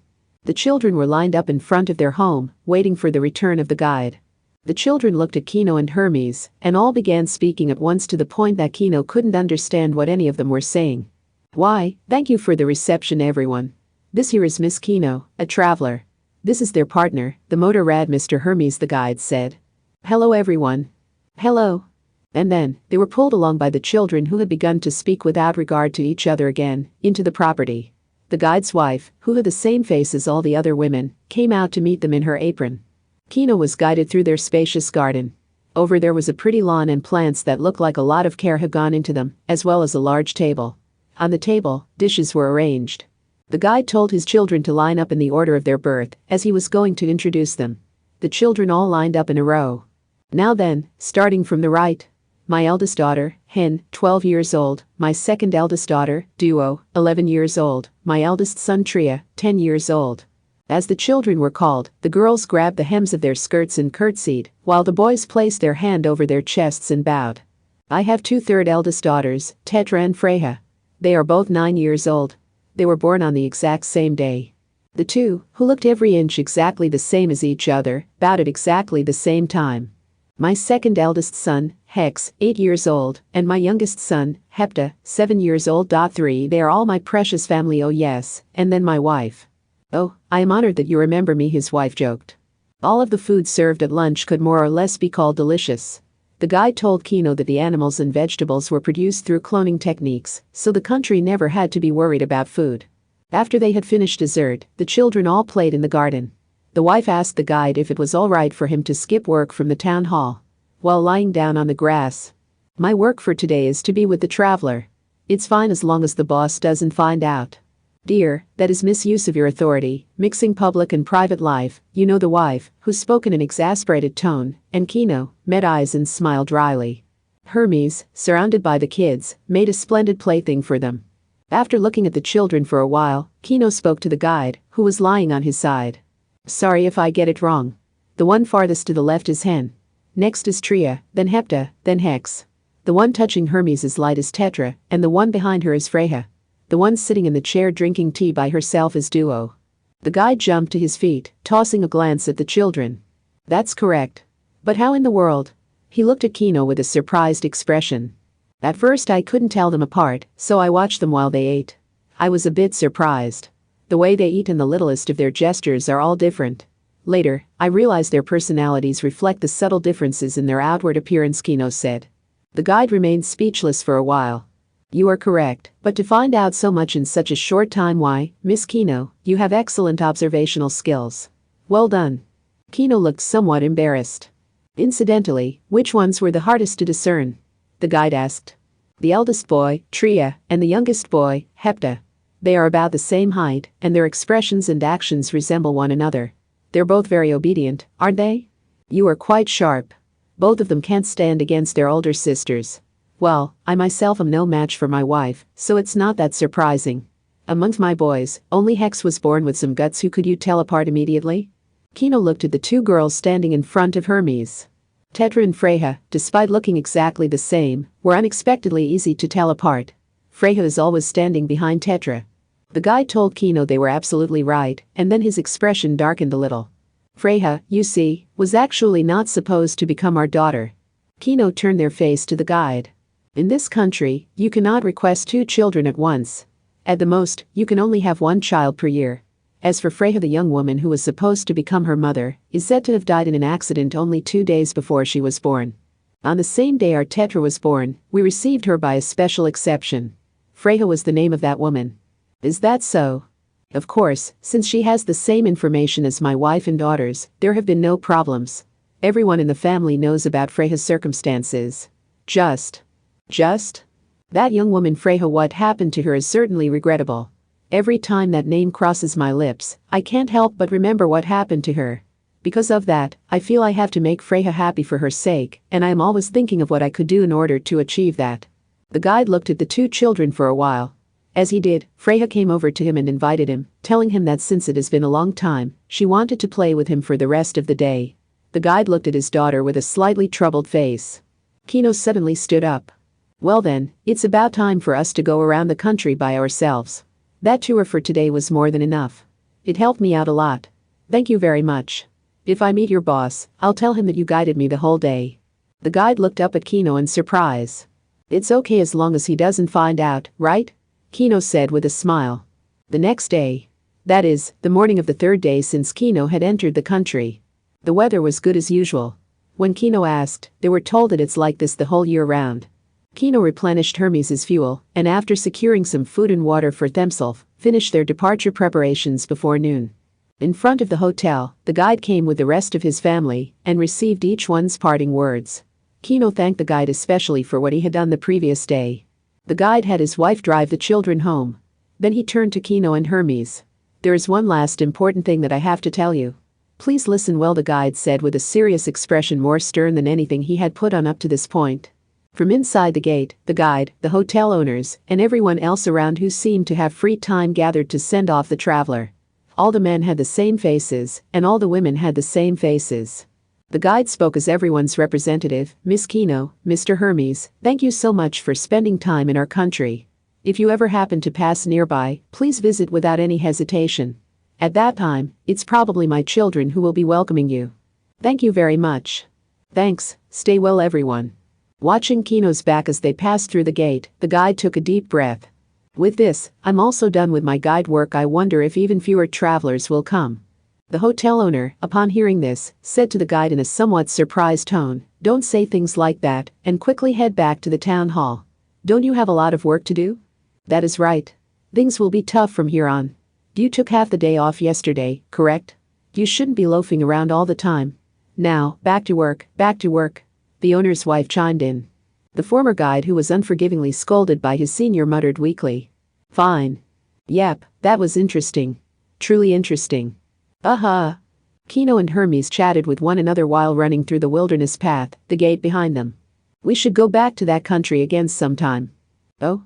It's really rare for you to say something like that, Kino. The motorrad puffed up a cloud of dust without reserve. Someone was peering at Kino and Hermes from a nearby place through a pair of binoculars. They dug a hole in the ground and covered it with a cloth of the same color. Okay. They're confirmed to be safe, he said happily. They're pretty lucky, eh? Do you think they learned of the horrors of that country? Someone else beside him asked. That's not important. Our job is to make sure there are no more victims, the first person said in a slightly lively voice, and continued. Sergeant, contact headquarters. Tell them that we will be taking the traveler into custody.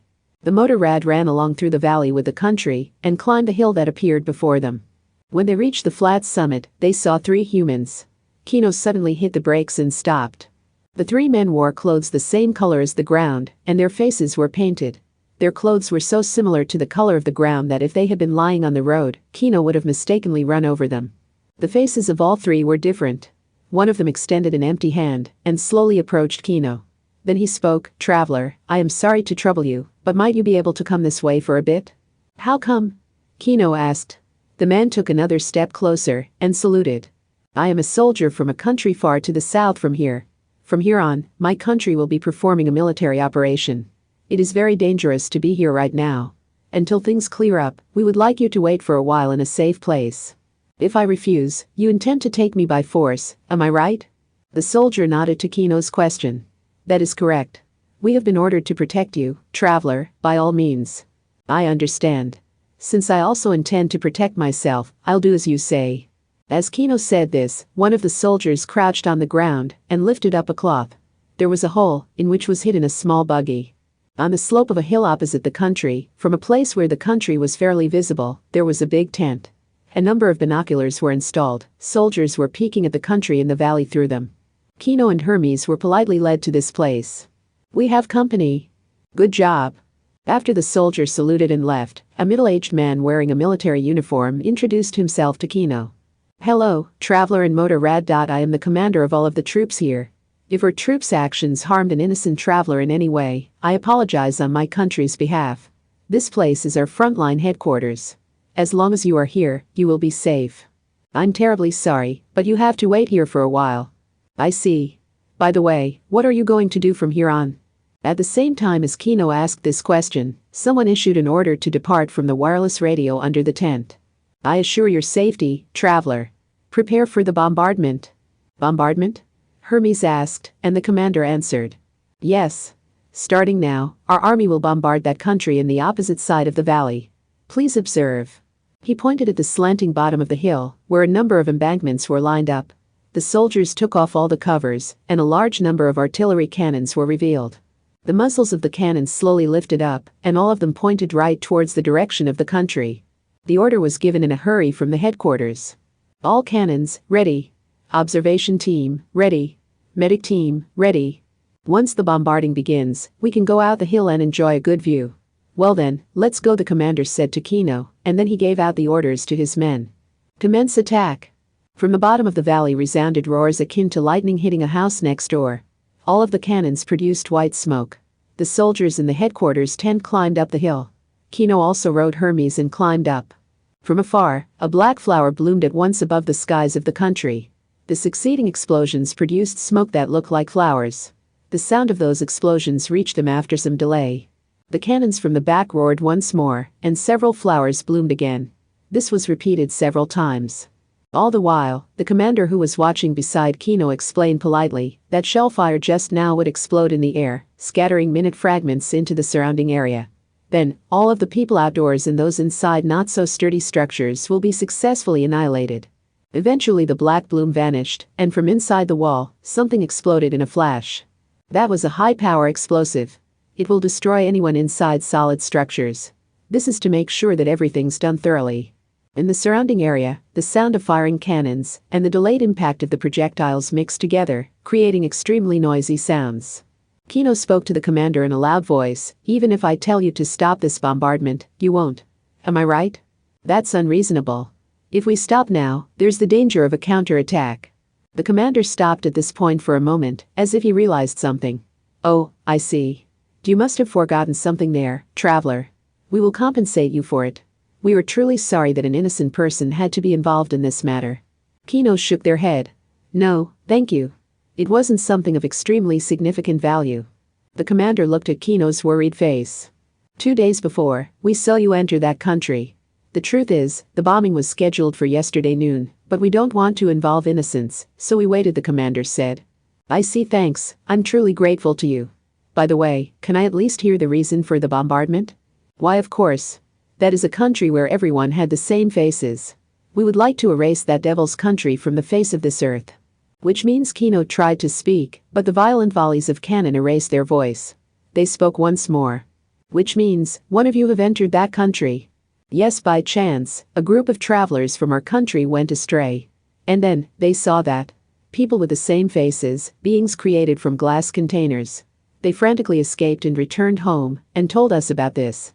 But, among those 10 people, 1 committed suicide, the rest received extreme mental shock.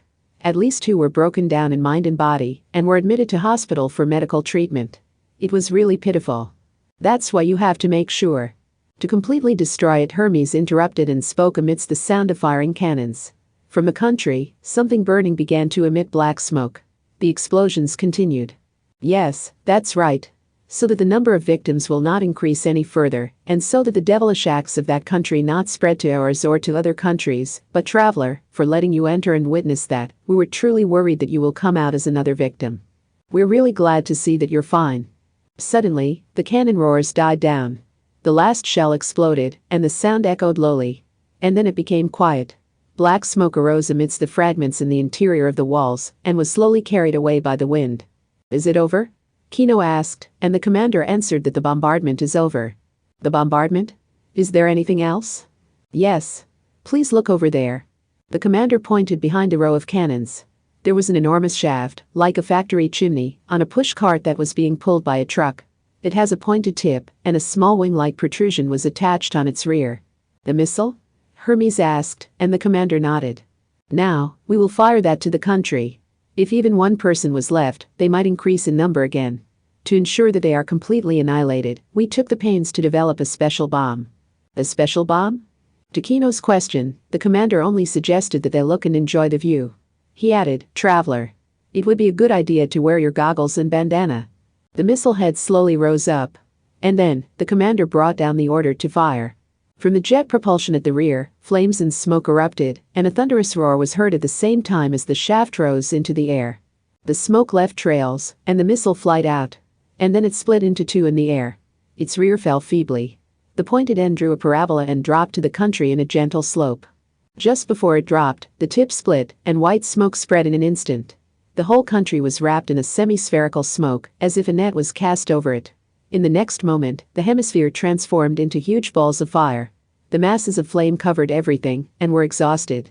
For several seconds, the thunderous roar and the shockwave reached the place where Kino and the others were. Dust soared violently, and for a while, nothing could be seen. Plenty of time passed before the dust cloud was cleared away. Nothing was left of the place where the country had been, except for the scattered fragments of the wall which was blown to bits. Everything was flat.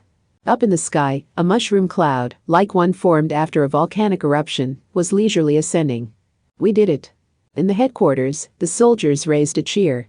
They leaped happily and embraced each other. "Wow, amazing. That was the special bomb?" Hermes asked. "Yes, that's right. Everything worked out well." The commander showed a face of relief. Kino pulled down their bandana and asked, "How does it work?" "Did you see that white fluid which spread? That was fuel. It covered the entire country, and a little bit later, a bomb will set it aflame. And then, the surrounding oxygen will all be taken up and burned. The pressure will squish flat everything above ground. Furthermore, the heat will grill any living thing's lungs. Not a single insect or animal will be left in there." It was a huge success, the commander said, and smiled as if he felt really good. He took off his dust-covered hat and brushed it off lightly. "This is the end of this lengthy mission," he said calmly, and then took a photo from his breast. He looked at it, and his eyes narrowed. "What is that?" Kino asked. "My daughters." The commander handed the photo to Kino with a smile. It was the picture of two 10-year-old girls, smiling, with exactly the same face. Still silent, Kino showed the photo to Hermes, and then asked its owner a question. "They're twins?" "Yes. Irene and her younger sister, Micheal." Kino spoke with a slightly worried tone. "I can't tell who's who." The commander was amused. "Ha ha ha. If you meet them, you'd be able to tell them apart immediately. The older sister is very spirited, while the younger one is really shy and withdrawn." "I see," Kino muttered, and returned the photo. The commander looked at it slowly once more. "Since this mission began, I haven't seen them for more than 6 months. Now that the forces can safely pull out from this country, I'll be able to see the two of them soon. Both of them must have grown very much." Kino spoke gently. "Once you go back to your country, the day you can hold them in your arms will be near. I'm sure you're looking forward to it. Thanks, traveler, you're now safe. It took quite some time, but we truly are grateful for your cooperation. If you happen to come to the south, please drop by our country. At that time, my daughters will be welcoming you." Kino grinned. "Sounds great. Well then, we'll be going." Kino and Hermes came out of the headquarters and ran above the hill for a while. As they stopped by the remains of the country, Kino spoke, "Everyone, please take care. Thank you for everything." "Yup. See ya." The motor rad climbed down the hill. They passed by the smiling and waving soldiers beside the cannons and eventually set off. After several days, the cannons, which were no longer useful to the army, were scattered and buried underground. After confirming that they haven't left any trash behind, the soldiers returned home with their trucks. On the earth where the country formerly stood, only rubble and burnt remains were left. Then, after 50 days had passed, the wind carried earth slowly to the ruins, and the color of the ground changed. And then, one morning after 50 more days have passed. From the earth of the ruins, rubble and dust was blown away, and the ground split open. It was a rectangular concrete structure, as big as a house. There was a door, and it was open. From inside, men with the same faces, and women with the same faces, came out in groups. They looked up in the sky, everyone had smiles on their faces. The man who served as Kino's guide came out together with his wife and children. Be careful of the rubble. Don't fall over them. The man said to the children who were in high spirits. Wow, the sun after so long. Look, everything's destroyed. Amazing. Everything's flat and brand new.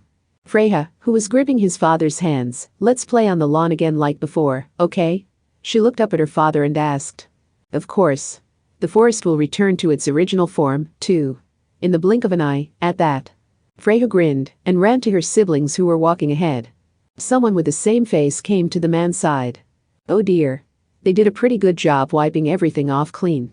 From here on, the town hall will be busy. The man smiled bitterly. Yeah, we will have less time for rest again. Ha ha ha ha. The man beside him laughed heartily, and then spoke, my condolences, Your Excellency. Perhaps this amount of work is too much for just one citizen. Maybe I should watch over you more. The guide, who apparently was the leader, shrugged his shoulders. Oh dear. I wouldn't find a boss as strict as you anywhere else. Ha ha ha ha ha ha. The other man laughed, laughing. In the ruins, people flowed out of the exit. All men had the same face as one another. All women had the same as one another.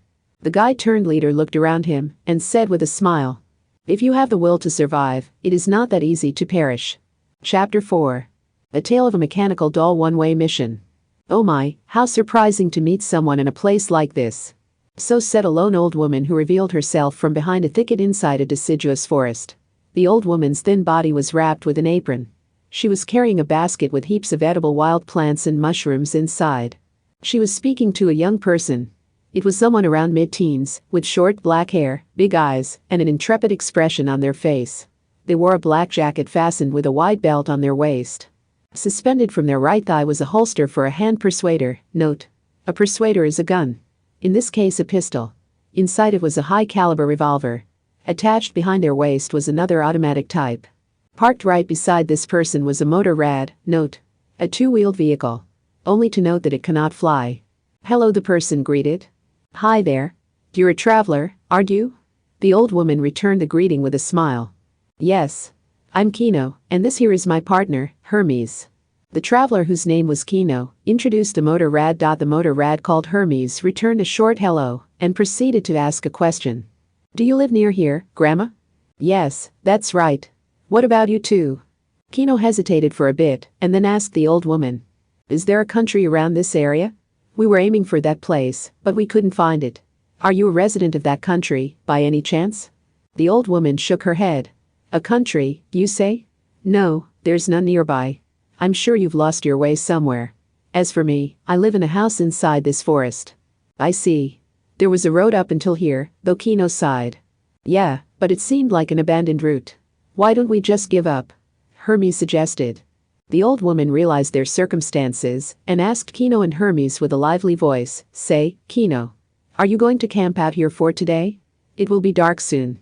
If you like, I can let you stay in the house where I work for. Work for?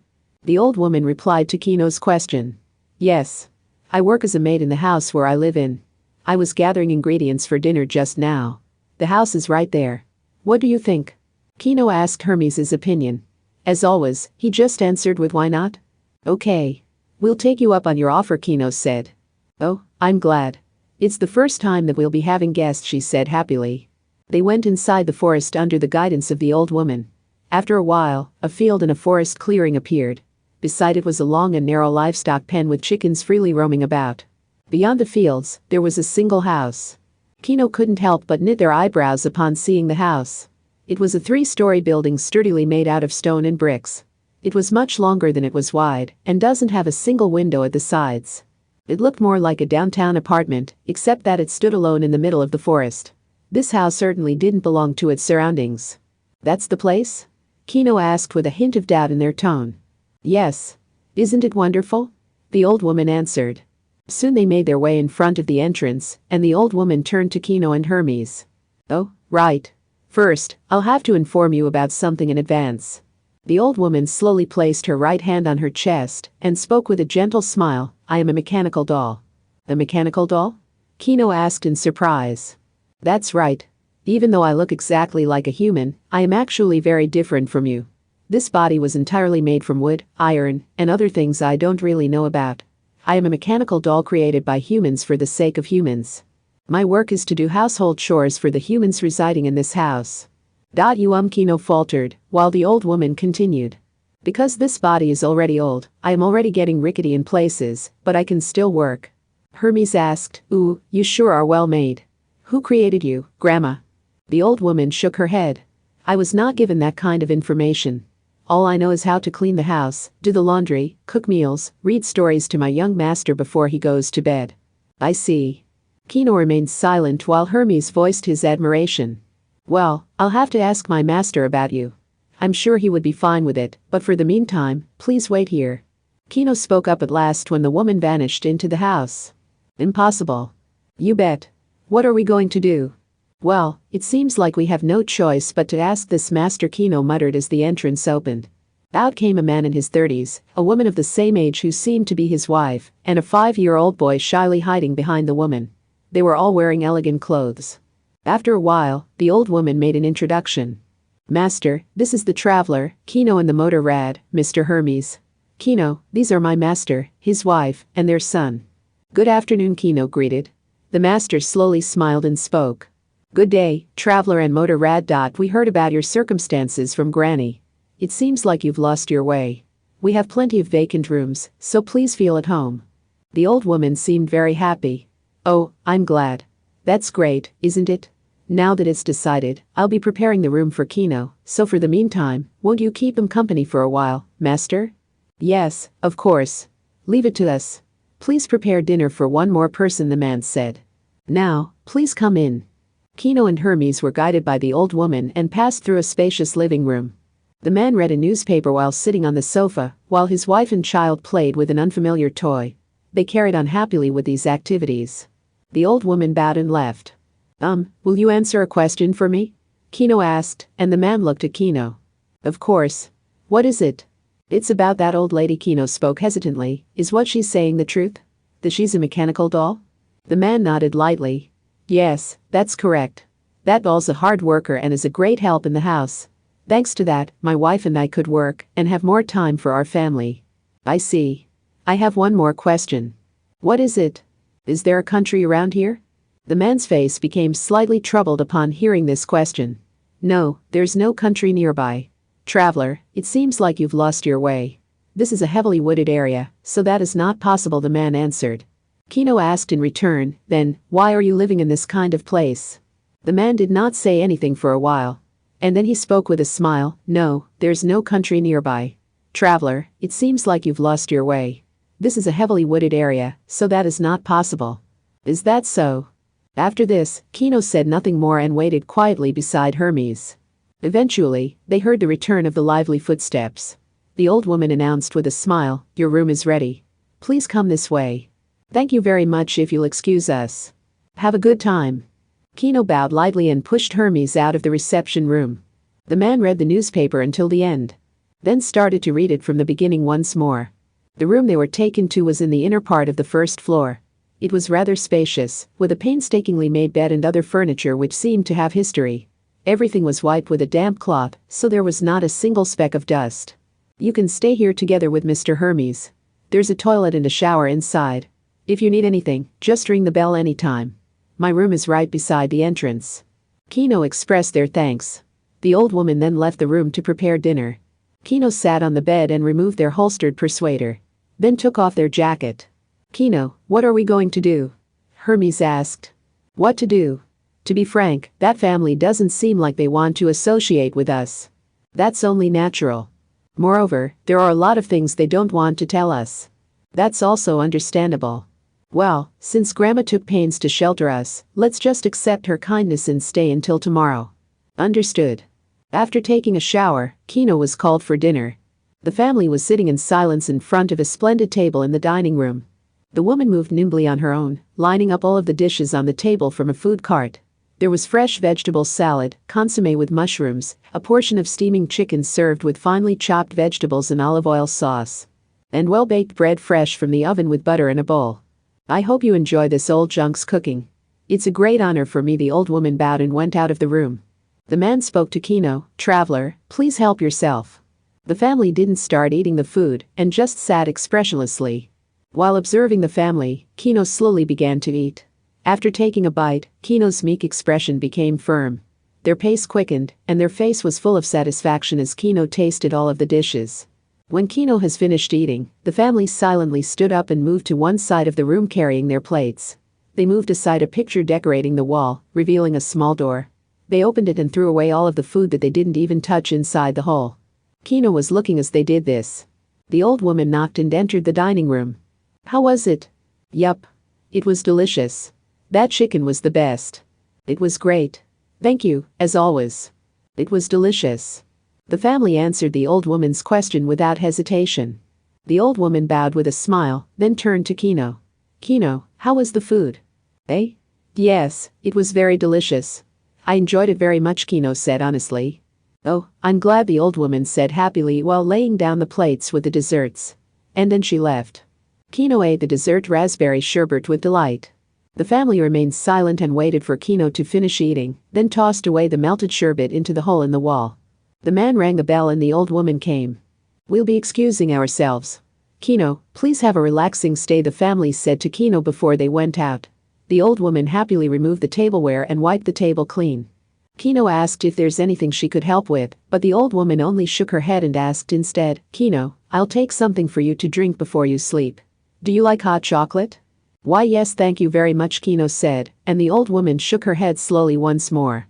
"You don't have to thank me," and while narrowing her wrinkled eyes. "It makes me feel great to be of use to somebody." "So that's how it is." "I see. But they didn't have to throw it away." "Yeah. I almost begged them to give it to me instead." "Where's the family now?" "It still seems a bit early in the evening. The old woman told me not to go to the second floor." "What do you think?" "Well, it's definitely not normal, but without knowing the circumstances, I can't really say anything." "Right. What about Grandma?" "She seemed busy, so I'll just try to ask tomorrow. It's been a long time since I have last slept on a bed." "Okay, good night." The next morning, Kino woke up at dawn as usual. The weather was good. Kino moved their body lightly, then performed the maintenance of their persuaders. When Kino went out to the corridor, they heard a sound from the kitchen. Kino peeked inside the slightly open door and saw the old woman happily preparing breakfast. She rolled up fresh dough and then molded it into shape. Then she coated it with melted butter and put it in the oven. She turned over a big herglas. Kino lightly knocked on the door. "Good morning." "Oh my, Kino. Good morning. It's still too early. Did I wake you up, by any chance?" "No, I always wake up this early. By the way, do you bake bread every morning?" Kino asked. The old woman answered as her hands continued to move. "Yes. My most important job in the morning is to bake bread. Everyone eats lots of it, you see." The family woke up and sat at the dining table. The man and his wife were wearing business suits, while the son was carrying a small bag. "Good morning. Kino, were you able to rest well last night?" the man asked. "Yes. It was all thanks to you," Kino answered. Baked bread, different kinds of jam, honey, soft-boiled eggs, salads, and crisply grilled bacon were lined up on the table. "Traveler, please help yourself," the man said. Without hesitation, Kino took as much as they could eat on their plate and ate with much pleasure. Just as the night before, the family only sat in silence. After some time, they threw away everything. The man called for the old woman, who handed them 2 bags. And then, the 3 left the house. The old woman returned to the dining room. When asked how the food was, Kino once again replied honestly. "Without a doubt, this one is the best among the recent breakfasts that I had. It was much more delicious than any hotels or restaurants." "Why, thank you. By the way, I have a question," Kino said, and the woman stopped and turned around. "Yes? Where is everybody going?" "My master and his wife goes to work. Their son goes to a nursery school. Every day, for 5 days a week." "Okay. Grandma really said that?" "Yeah. In any case, the couple works in different places, and since the husband is closer, he drops off and picks up the son from school. Well, it seems like they won't be home until evening. Oh, that's something. Maybe you should have tried to ask where exactly they're going. Oh well, what are we going to do? Why don't we leave? No one could answer your questions anyway. Yup. I was thinking about that too, but let's stay here a bit longer. That's fine, but why? The reason's a bit personal. What? Lunch. Kino took down the luggage from Hermes and pushed him outside. Kino was wearing their jacket. Dried sheets were fluttering beside the entrance. The old woman was crouching by the field, doing something. Kino stopped Hermes and approached the old woman. The potatoes are almost ready. During winter, everybody likes my gratin made from baking potatoes and bacon together in the oven. Maybe I could use some for this evening's dinner. That also seems delicious, Kino said. Good grief, Hermes muttered with a small voice. The old woman slowly stood up, looked at the sky, and searched for the sun. She looked at a particular point in the sky. Just perfect. Kino, Mr. Hermes, I want to show you something wonderful and rare. Please follow me, she said to Kino, whose face was a bit surprised. And without waiting for Kino's response, she walked briskly towards the forest. Kino pushed Hermes and followed in confusion. Inside the forest, there was a path wide enough for one person to walk through. Kino followed the old woman while pushing Hermes along. After a while, they arrived at a clearing and a scenery opened up before their eyes. Wow! Amazing! Kino and Hermes exclaimed in wonder at the same time. The place where the old woman finally stopped was the cliff edge of an enormous valley. There was no ground right in front of them. The cliff has a steep angle and was located at a tremendous height. The distance from the cliff to the other side of the valley was uniform. When they carefully peeked at the bottom, they saw a lake. The long and narrow stretch of the lake had bright green water. This is amazing. It must be a valley formed by a glacier a long time ago, Kino said. Who would have known there's something like this nearby? It's the end once you fall in. Be careful with your speed next time, Hermes said.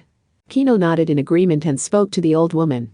So this beautiful view is what you wanted to show us? The old woman smiled and shook her head. No. What I wanted to show you was something else. Kino made a dubious expression, while the old woman looked towards the sun once more. It's about time. Please observe the bottom of the valley closely. Kino stopped Hermes by the cliff as much as she could, and then looked below. The green of the lake slowly lightened up, as if it was being absorbed. And then the lake became perfectly transparent, revealing the bottom of the valley. Kino. That's... Kino gasped while Hermes exclaimed. The bottom of the valley was illuminated by the bluish light passing through the water. It was a splendid city. There was a stretch of road networks lined up with a number of stone houses and apartments. More than half were crumbled remains of tall buildings and structures that looked like enormous factories, with holes opened on the roof. The city was enclosed with tall and thick walls built side by side. It's a country, Kino muttered. The woman spoke in a slow and gentle tone. It's a country from ancient times. It's really sad, for some reason, this country was destroyed. Only during this time and season, the amount of light would make the water transparent and reveal the scenery. I am sure there were a lot of people who lived here, people who lived supporting each other. But that was a long time ago. What do you think? Isn't it wonderful and rare to see an empty country appear like this? The old woman asked the speechless Kino and Hermes. Kino answered, their gaze still fixed at the bottom. Yes, I was totally surprised. Thank you very much. Oh, I'm glad. To think I can actually be a tour guide, too. When the old woman told him she has to return to work. I want to look at it a bit longer, Kino said. I'll go back and prepare lunch. Kino, do you like wild rice soup? Ah, yes. I've tried it in various countries before. I particularly like it with chicken. That's great. We'll have that for lunch. Please come back when the sun is at its highest. And then the old woman left. Not long after, the water turned back to its original color. Kino, I thought you'd noticed, but... Kino nodded. Yeah. This country, or rather, its ruins, are relatively new. Yup. No matter how you look at it, those buildings weren't from ancient times. While Kino slowly drew Hermes away from the cliff. This may be the valley country that we were looking for. No, it has to be. Right. So, it was destroyed. The information must be outdated because you heard of it from a senile old man. Even so, it's strange that the old woman doesn't know about it. It doesn't seem like she was lying either. And even if we ask the family, I doubt they're going to tell us anyway. Hide it or go and ask somebody else? Hermes asked jokingly. Neither. We'll leave this place tomorrow. Roger, wait, tomorrow? Ah, do you want it to freeload for dinner again? As Hermes figured out the reason on his own. Well, my 3 days aren't over yet, Kino answered resolutely. Kino ate lunch together with the old woman in the kitchen. Kino ate the wild rice soup together with baked crackers enthusiastically. On the other hand, the old woman only ate bread baked simply from some leftover dough and soup boiled from scrap vegetables. I always have this, so it has become my favorite, she said. As they were drinking their after-meal tea, the woman talked proudly about the family. The master was a very important person in the food company he works for, while the wife works very hard in a machine manufacturing company and sometimes comes home later than the husband. The young master did well in his studies and was popular at school. The old woman told Kino how happy she was to work as a mechanical doll for this kind of family. After a short break, now, to make sure everyone has a nice home to return to, I have to do the cleaning, the old woman said, and quickly stood up. Right after, she pressed on her head, as if it throbbed painfully. Are you okay? Maybe you should rest for a bit, Kino said, and tried to get the old woman to sit down. Yes, I'm fine. Maybe I need a little bit more grease? Well, it's time to clean, the old woman said with a smile and slowly stood up. She put the tableware in the sink and went out of the kitchen. It's a good opportunity to stay for one more night. Oh dear. And then? Kino was in front of the entrance, doing Hermes's maintenance. She was tightening up screws and bolts on various parts and applying grease where it was needed. Afterwards, she polished his headlights and tank. There, it's perfect, Kino said as she finished wiping everything. It's not perfect, Kino.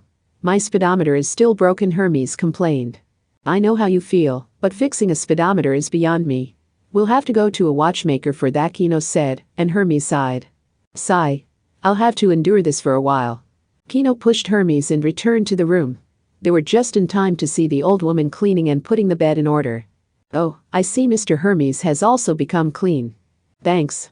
But you see, Hermes complained and explained his dilemma. Then the old woman spoke in a casual tone. Can I take a look at the problem? Eh? Huh? I'm used to detailed work, you see. Besides, I'm a mechanical doll, so anyway, wait here for a bit, my master should have tools here somewhere. Then the old woman went out of the room and came back holding tools. Well, for the time being, if it's no good, then it's fine, so. As Hermes said this, the old woman disassembled the speedometer and examined the numerous tiny gears inside. And then, a gear was out of place, she said without a care. Hermes expressed his wonder. Amazing. Can you fix it? Kino asked. The old woman moved around a pair of tweezers like an expert watchmaker. And then, there. I think that should do it, she said immediately, and put together the disassembled parts. Let's try it, Kino. Kino pushed Hermes. The meter worked without a cinch. Kino said nothing and looked at the old woman. Wow. Amazing. Grandma, thank you so much. Hermes said in high spirits. I somehow managed to do it. I'm really glad to be of help, the old woman said in a very satisfied tone. Now then, I'll have to make preparations for dinner. I still couldn't believe what we have seen today. But she fixed it perfectly. I feel so refreshed. I wonder who she really is, that old woman. Who knows? What if he really is a mechanical doll? Then things would make sense. Impossible. Impossible, it is. But what? It doesn't sound like a good thing to say, but she really is one useful person. Yeah. During dinner, Kino cleaned up their plate while the family threw everything away, as usual. Kino asked about the country at the bottom of the lake. However, too bad, but we don't know anything about it because it's so old, was the only answer given to them. Kino then told them that she'll definitely be leaving by tomorrow, and thanked them for everything. I see. Tomorrow, huh, the man mumbled. The next day, that is, the morning of the third day since Kino arrived in this house. Kino woke up at dawn.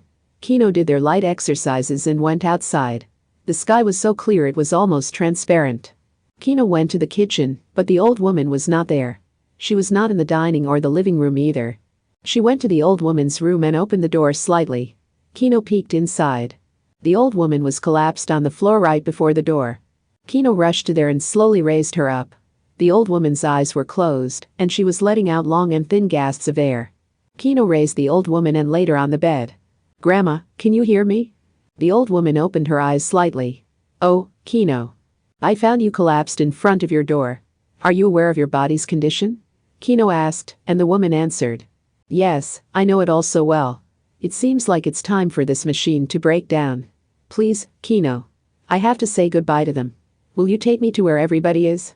No, I'll call them. You are in no condition to be moved around. I'll come back right away. Kino said, turned on their heels and opened the door of the room. There were 3 people standing in the corridor. The family entered the room without saying anything. Kino gaped at them for a while and then ran back to their own room and tapped Hermes awake. She came back to the room pushing Hermes along. The 3 were standing beside the bed, looking down at the old woman quietly. Kino set Hermes on his center stand behind them. The old woman spoke in a small voice. Everyone. Yes. Yes. Yes. The 3 replied one after the other. The old woman slowly opened her eyes. And while looking at the vacant space between the husband and the wife, she asked, "Have I been of use to all of you?" Yes. Yes. Yup. The man, his wife, and their son said as they nodded. The old woman smiled very slowly. "Oh, that's good to know," she muttered weakly. Slowly, she exhaled quietly and lengthily, and closed her eyes. And stopped moving. Kino placed their fingers on the old woman's throat. The 3 only stood quietly.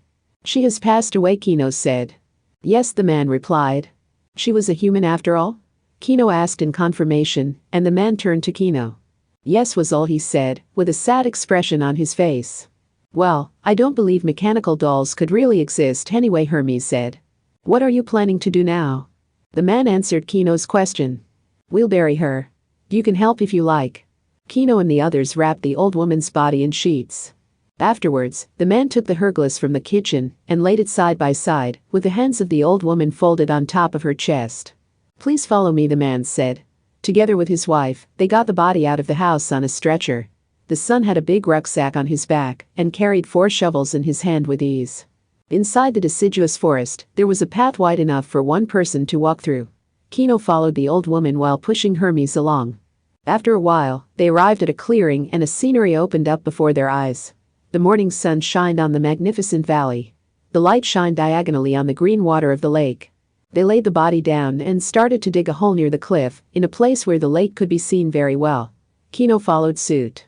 When the grave was ready, the man took the corpse in his arms, entered the hole, and gently laid it down. The son opened the rucksack and took out a human skull from inside. It was a slightly yellowed skull of an adult. Its left side was violently broken. The man placed it carefully beside the old woman's head. Then the son took out another, smaller skull. This time, it was a child's. The man put it beside the old woman's head as well. The man turned to Kino and spoke, "Her husband and son." The man went out of the hole, handed out the shovels, and started to dump soil on the grave. The wife and the son proceeded silently. Kino also began to work on the other side.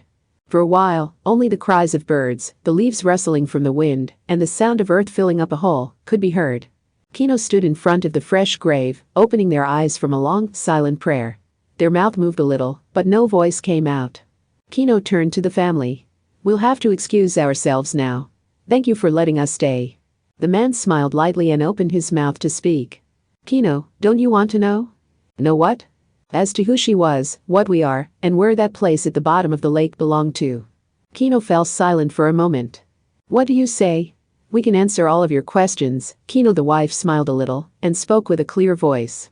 "I would love to know," Kino said. "Me too." Hermes chimed in happily.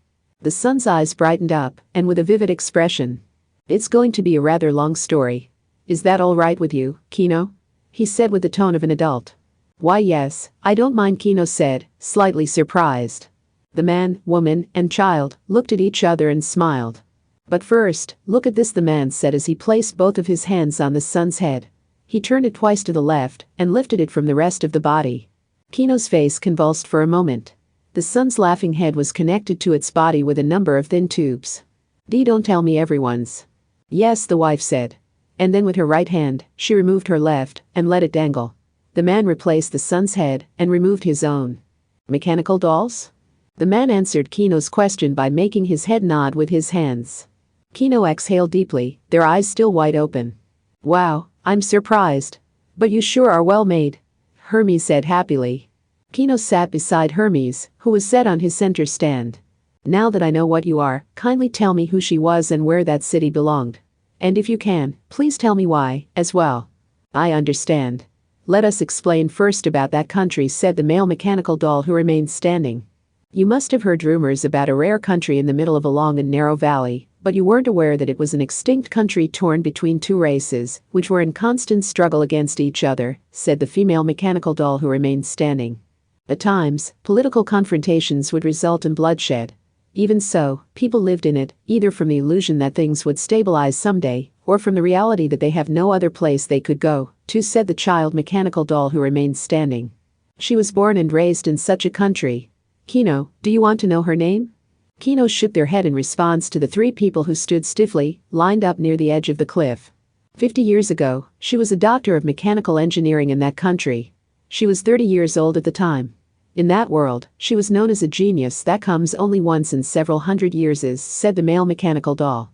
So that's why she was able to fix Hermes. I see. Kino and Hermes muttered. Yes. If it's her, she could probably make all of the parts of a motor rad by herself.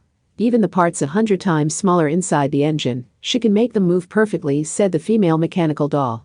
Wow. She became unsatisfied with the research sponsorship she received and decided to build her own research facility. Her aim was to create mechanical dolls. Machines which looked exactly like humans, that work for humans, are yet to be created, said the child mechanical doll. She thought, mechanical dolls will free humans from work. And as a result, everyone will have spare time to resolve their differences, then the quarrels thus far will all be a thing of the past, said the male mechanical doll. She immersed herself into her research. But even with her abilities, creating mechanical dolls of the quality she desired was no simple task. She spent days on end in her research facility and had very little time to spend with her beloved husband and son. We witnessed this while we were inside our cases, said the female mechanical doll. From time to time, she would look sadly at the picture of her family. Even so, she carried on with her research. And finally, her efforts bore fruit when she completed 3 mechanical dolls that functioned perfectly, said the child mechanical doll. I see. That's the 3 of you. The male mechanical doll confirmed. After that, he continued hesitantly. She embraced us happily. She put us in her car in a hurry and took us to her apartment, to the place where the people whom she wanted to share the success of her research before anyone else waited. They'll be surprised. I managed to finish just in time, she said happily. But when we arrived, the apartment was no longer there. In its place was a mountain of rubble, the traces of a big explosion.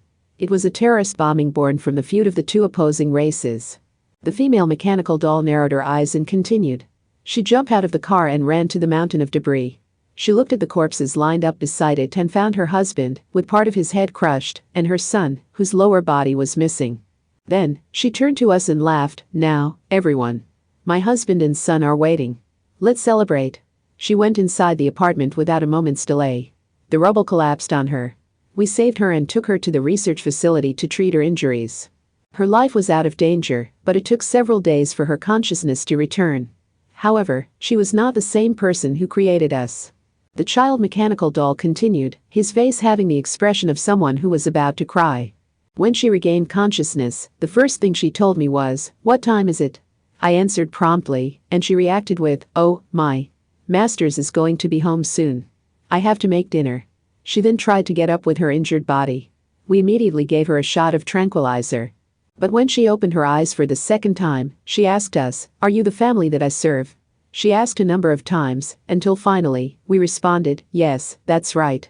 But right now, you are still in the middle of production. So you have to wait for a while." No matter how much we tried to fix her and examine every nook and cranny of her brain, we couldn't find out how she became like this. If only she were a mechanical doll, we could pinpoint the exact place with the problem. And then, what happened? Kino asked. The male mechanical doll looked at the other 2 mechanical dolls and spoke as their representative. And then, while we were waiting for her to recover physically, the fighting between the 2 sides escalated. Every day, there would be terrorist bombings, and the other side would retaliate in a similar fashion. We felt that her body would soon be in danger, so we hid her in the basement of her research laboratory. An ugly civil war soon broke out. Eventually, the deafening days which continued on end suddenly came to a halt. The population had decreased rapidly to the point that it could no longer continue as a country. After a while, groups emerged, living however they wanted and going around killing for food. In the end, everyone left the country. We have no idea about their whereabouts, but seeing that there were no rumors that the country was no longer in existence, probably. I see, Kino nodded. We took her with us above ground. She said with a smile, "My, how chaotic. It would be really worthwhile cleaning this place up." And so we told her, "No, we will be moving to a new house." Inside the forest above the valley, there's a really inexpensive place we could live in. There, you will work for us. Since then, for 54 years and 341 days, we have been acting as an artificial family for her. I see, Kino said. What about that lake? Hermes asked. To prevent her from recollecting painful memories, we built a dam and submerged the country. The water becoming transparent was not part of our calculations. Did you know that her body was getting weaker? The mechanical dolls answered Kino's question. Yes. We performed a regular scan of her body's condition. But old age was the only thing we couldn't do anything about. When everything had been explained, Kino faced the mechanical dolls. I don't have anything else I would like to ask. We'll pack up and leave. At that moment, the three mechanical dolls spoke all at once. We were made by her. To work for the sake of humans, yes, to work for her. And so, our mission has come to an end. But, that was not our only duty. Kino, is there anything you want us to do for you? Just say it. If we don't do anything for humans, then there is no reason for us to exist. Just continuing to exist will be very painful. Kino answered, no, there's nothing. Please don't say such things. There must be something. We can be of assistance to you. We can be someone you need. We can be your friends, parents, children, lovers, or enemies. I am not interested. I'm sorry, Kino answered expressionlessly, just as before. Don't you have someone you truly need from the bottom of your heart? Asked a monotonous voice. Right now, there's no one. Well, except for myself. No way. Not having a person important to you, isn't that sad? Isn't that sort of life empty? Humans have to be together with someone. Humans have to live for somebody. If not, wouldn't that be really painful?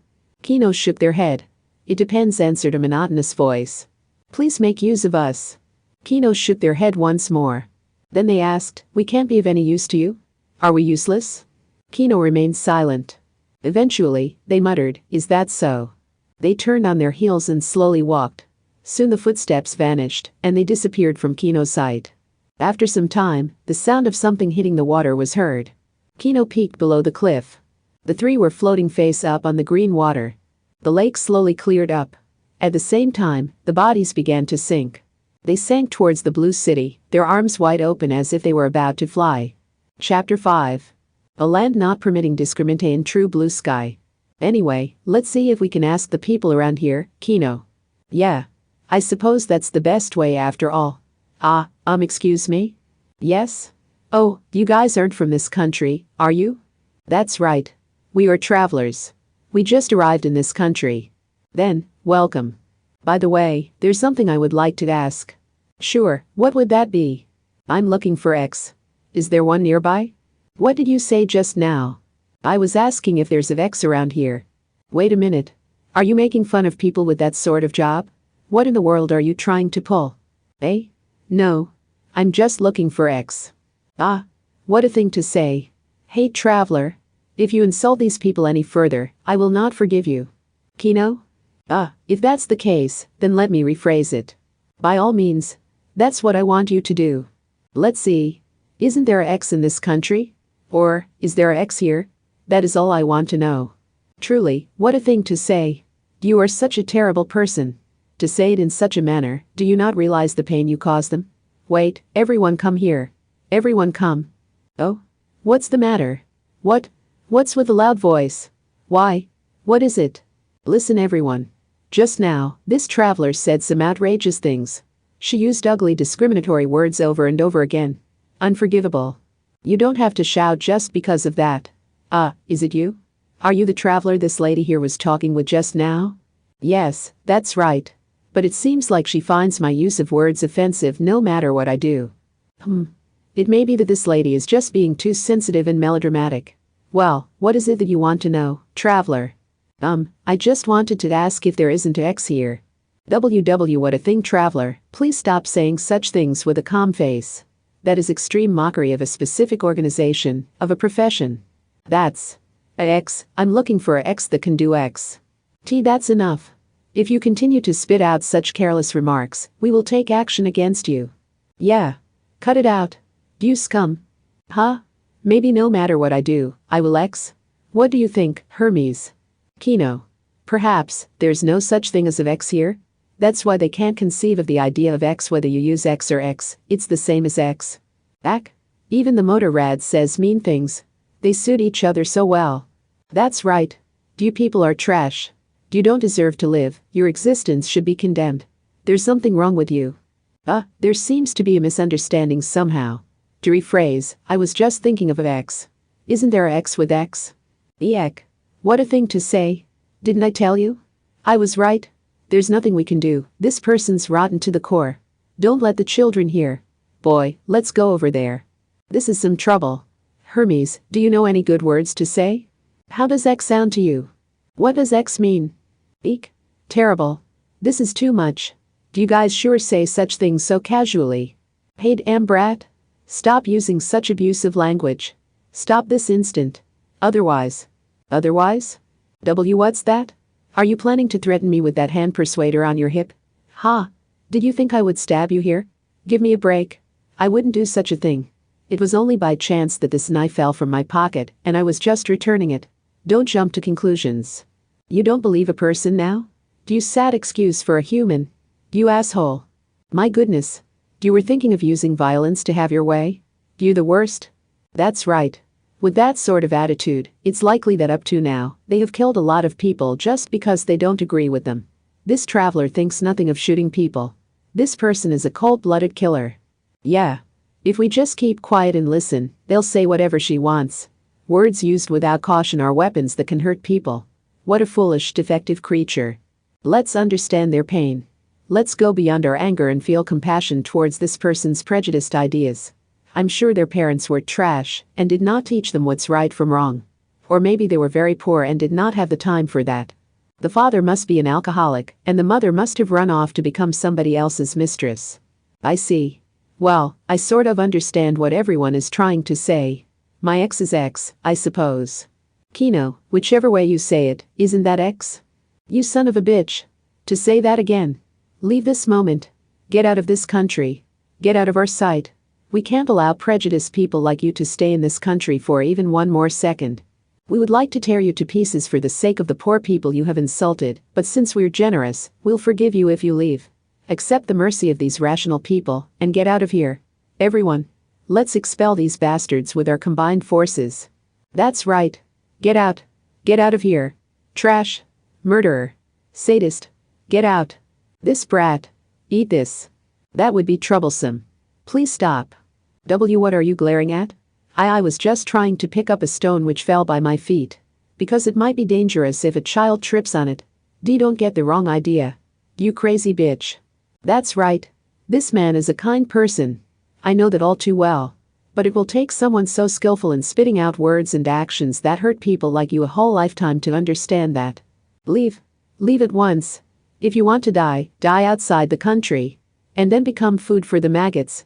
This country is too good for prejudiced and violent people like you to breathe in. Yeah. Do not pollute our country. Do not enter our beautiful country. You disgusting fuck. When I see this person's behavior, I remember a ruthless dictator from long ago who ordered the massacre of tens of thousands of people for the sake of his twisted ideology. It makes me shiver. I'm sure this person is his reincarnation. That's right. Hey traveler. Get out of this country right now. And know that words can become weapons. But don't come near this country ever again. Do not infect us with your disgusting disease. Yeah, get out. Get out. Beat it. Leave. Please leave now. Disappear. Oh dear. Well, it can't be helped. Please excuse us. Take care, everyone. As for X, maybe it's better to X. Eek. You had to say that just when you're about to leave. Get out. Get lost. Get lost. Get lost. Well then. Let's go Hermes. Bye everyone. Phew. At last they're gone. Those guys were hopeless. Yeah. It's so sad to see that people like that still exist. But they were outsiders after all. That's right. In our country, there are no such prejudiced people. We can only recognize the good attributes of things. We take everything in a positive light. Anyway, what were the immigration inspectors doing? Why did they let that crazy traveler get an entry permit? Shouldn't a person like that be sent to the hospital instead? Indeed. That's true. People only come occasionally, so they should at least do their work properly. Well, asking for an intelligent immigration inspector is too much. There's no helping their stupidity. Yeah. No one supervises their work, and even though discrimination is such an unforgivable thing, only the immigration inspectors think differently. It can't be helped because they were failures since birth. There are so many of them that we can't count them with our fingers, right? Ah, I've also heard about that. So stupid. Even so, these trash live long. Did you know? Their life expectancy is twice as much as that of an average person. That's amazing. I didn't know. How come?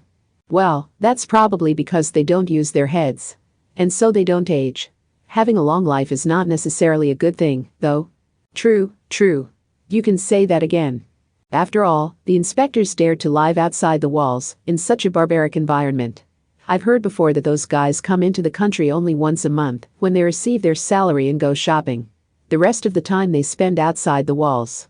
I wonder what they do with their families? Well, they're barbaric by nature. Barbaric people deserve to be in barbaric forests and wastelands. Ahaha. Nice one. Civilized living is for civilized people, after all. Speaking of which, even if those people decide to get married to a normal person in the country, in most cases they tend to look for a person who has no parents or relatives. Also, they prefer young ones, those who are barely old enough to get married. Ah, oh no. Then that means, if we get married to these people, we can no longer return to the country? So those guys are pedophiles too? Disgusting. They should die.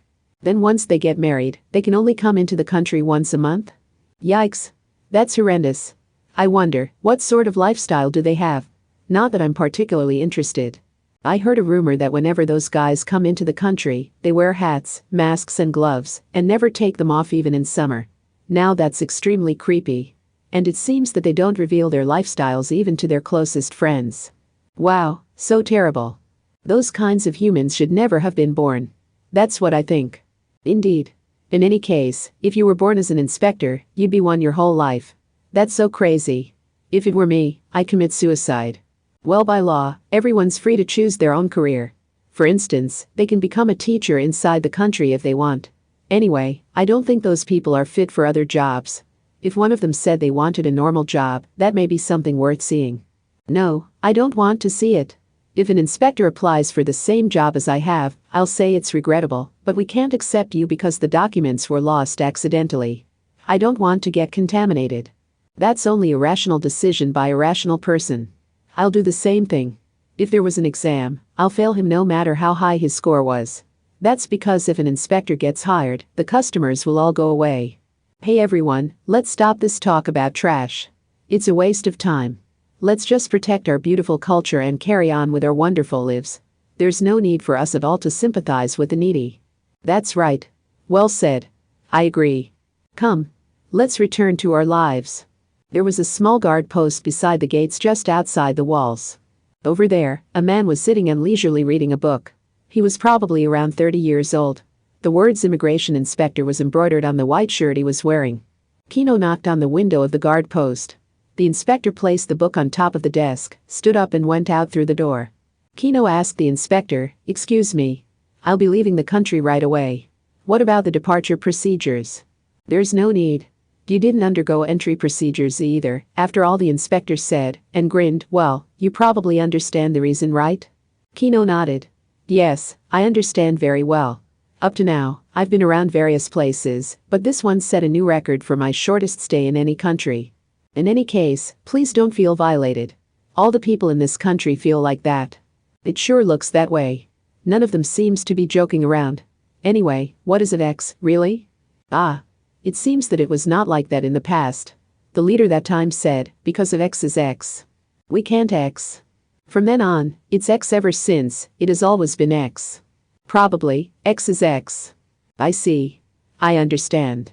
Kino nodded, and Hermes murmured with profound emotion. "Even though you took the trouble to come here, I hope you don't feel bad." "Not at all. It was very interesting," Kino said with a smile. "I thought you'd say that. All travelers do," the inspector said, looking amused. Kino looked up at the towering walls beside them. "These walls are also amazing. It's the first time I've seen something like this. Isn't it?"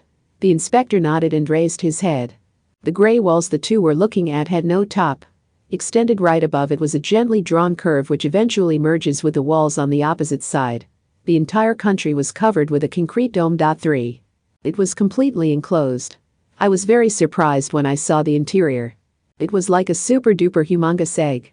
When we saw it from afar, we thought it was some sort of a mountain, Hermes said. Since when was it like this? Kino asked. Too bad, but I don't know. All we do know is that it might have existed back in my great-great-great-great-grandfather's time. It was in one of his remaining drawings. Oh. Kino looked up at the walls again. However, it was such a dirty country, Kino. No, not the people, but the town. As Hermes said this, the inspector nodded several times. Yeah, it's so dirty. Isn't that terrible? It's like that all over the country. As you can see, on top of the enclosed space, they basically have no sense of hygiene at all. I don't know if you noticed it, but everyone lets their kitchen waste and sewage flow into the street. Upstream, the river flowing from the north, the water is clear and there are many fish, but downstream it becomes pitch black, you can no longer tell what's flowing in it. It's untouchable. Inside the houses, there are swarms of rats, and there are also lots of cockroaches. What's a cockroach? Kino asked the inspector. The inspector spread his thumb and index finger apart. It's an insect, but it's about this big. It is flat, oval in shape, and looks greasy. It's often seen coming out of the kitchen. Kino, haven't you seen a cockroach before? Hermes asked. Kino shook their head. Nope. That's good for you, Kino. It's a pretty disgusting sight whenever you see it crawling around in the dining area or in the bedroom. Well, of course it's like that inside the country. There was a time when I saw a number of them being boiled thoroughly in the hotel cafeteria serving pot. Ah, well, let's leave it at that. The inspector shook his head and hands with an anguished expression. I see. Insects which I haven't seen before, it would be nice to see them for a bit, Kino said without changing their expression. Stop. In this world, there are things that you're better off not knowing at all. A cockroach is one such thing. Is that so? Kino asked with a straight face. Yes, that's right, the inspector said with a wry smile, and then continued. Well, now that I think about it, I don't know if I can bear living in such a place. I can't stay there long without gloves and a mask. However, those people will never know the outside world from birth until death. Of course, they think that's the best thing. That's what they were taught as they grew up. People who live in paradise don't dream of new lands. I see, Kino said, and turned their gaze at the opposite side of the walls. The cool breeze blew over the bright green meadows under the clear sky. On both sides of the road due east were neatly trimmed fields. A dark coniferous forest spread out from afar. Beside a stream a little ways off the walls was the wooden house of the inspector, with its water wheel turning about leisurely. A woman who seemed to be the inspector's wife was drying laundry. Beside, 2 children were playing with a swing suspended from a tree. It's such a nice place, isn't it? Kino said. Thanks. I also like it here, the inspector said with a sigh. Even Kino can live longer if she stays in a place like this forever, Hermes teased. The inspector chuckled. That may be true. We inspectors usually don't die before we see the faces of our grandchildren. However, the people inside the country only live long enough to see their children graduate. Most of them die due to disease. It's because of the poor hygiene and the filthy air. Frankly speaking, it's dangerous in there. They will never be attacked by wild animals or be hit by enemy bullets, but they're in danger nevertheless. Kino nodded lightly and looked at the meadows once more. There's a detour road along the northern walls. If you arrive in front of the western gates, it will be a good idea to stop by, since my older sister and cousin are the inspectors over there. You can find accommodations, portable rations and fuel there.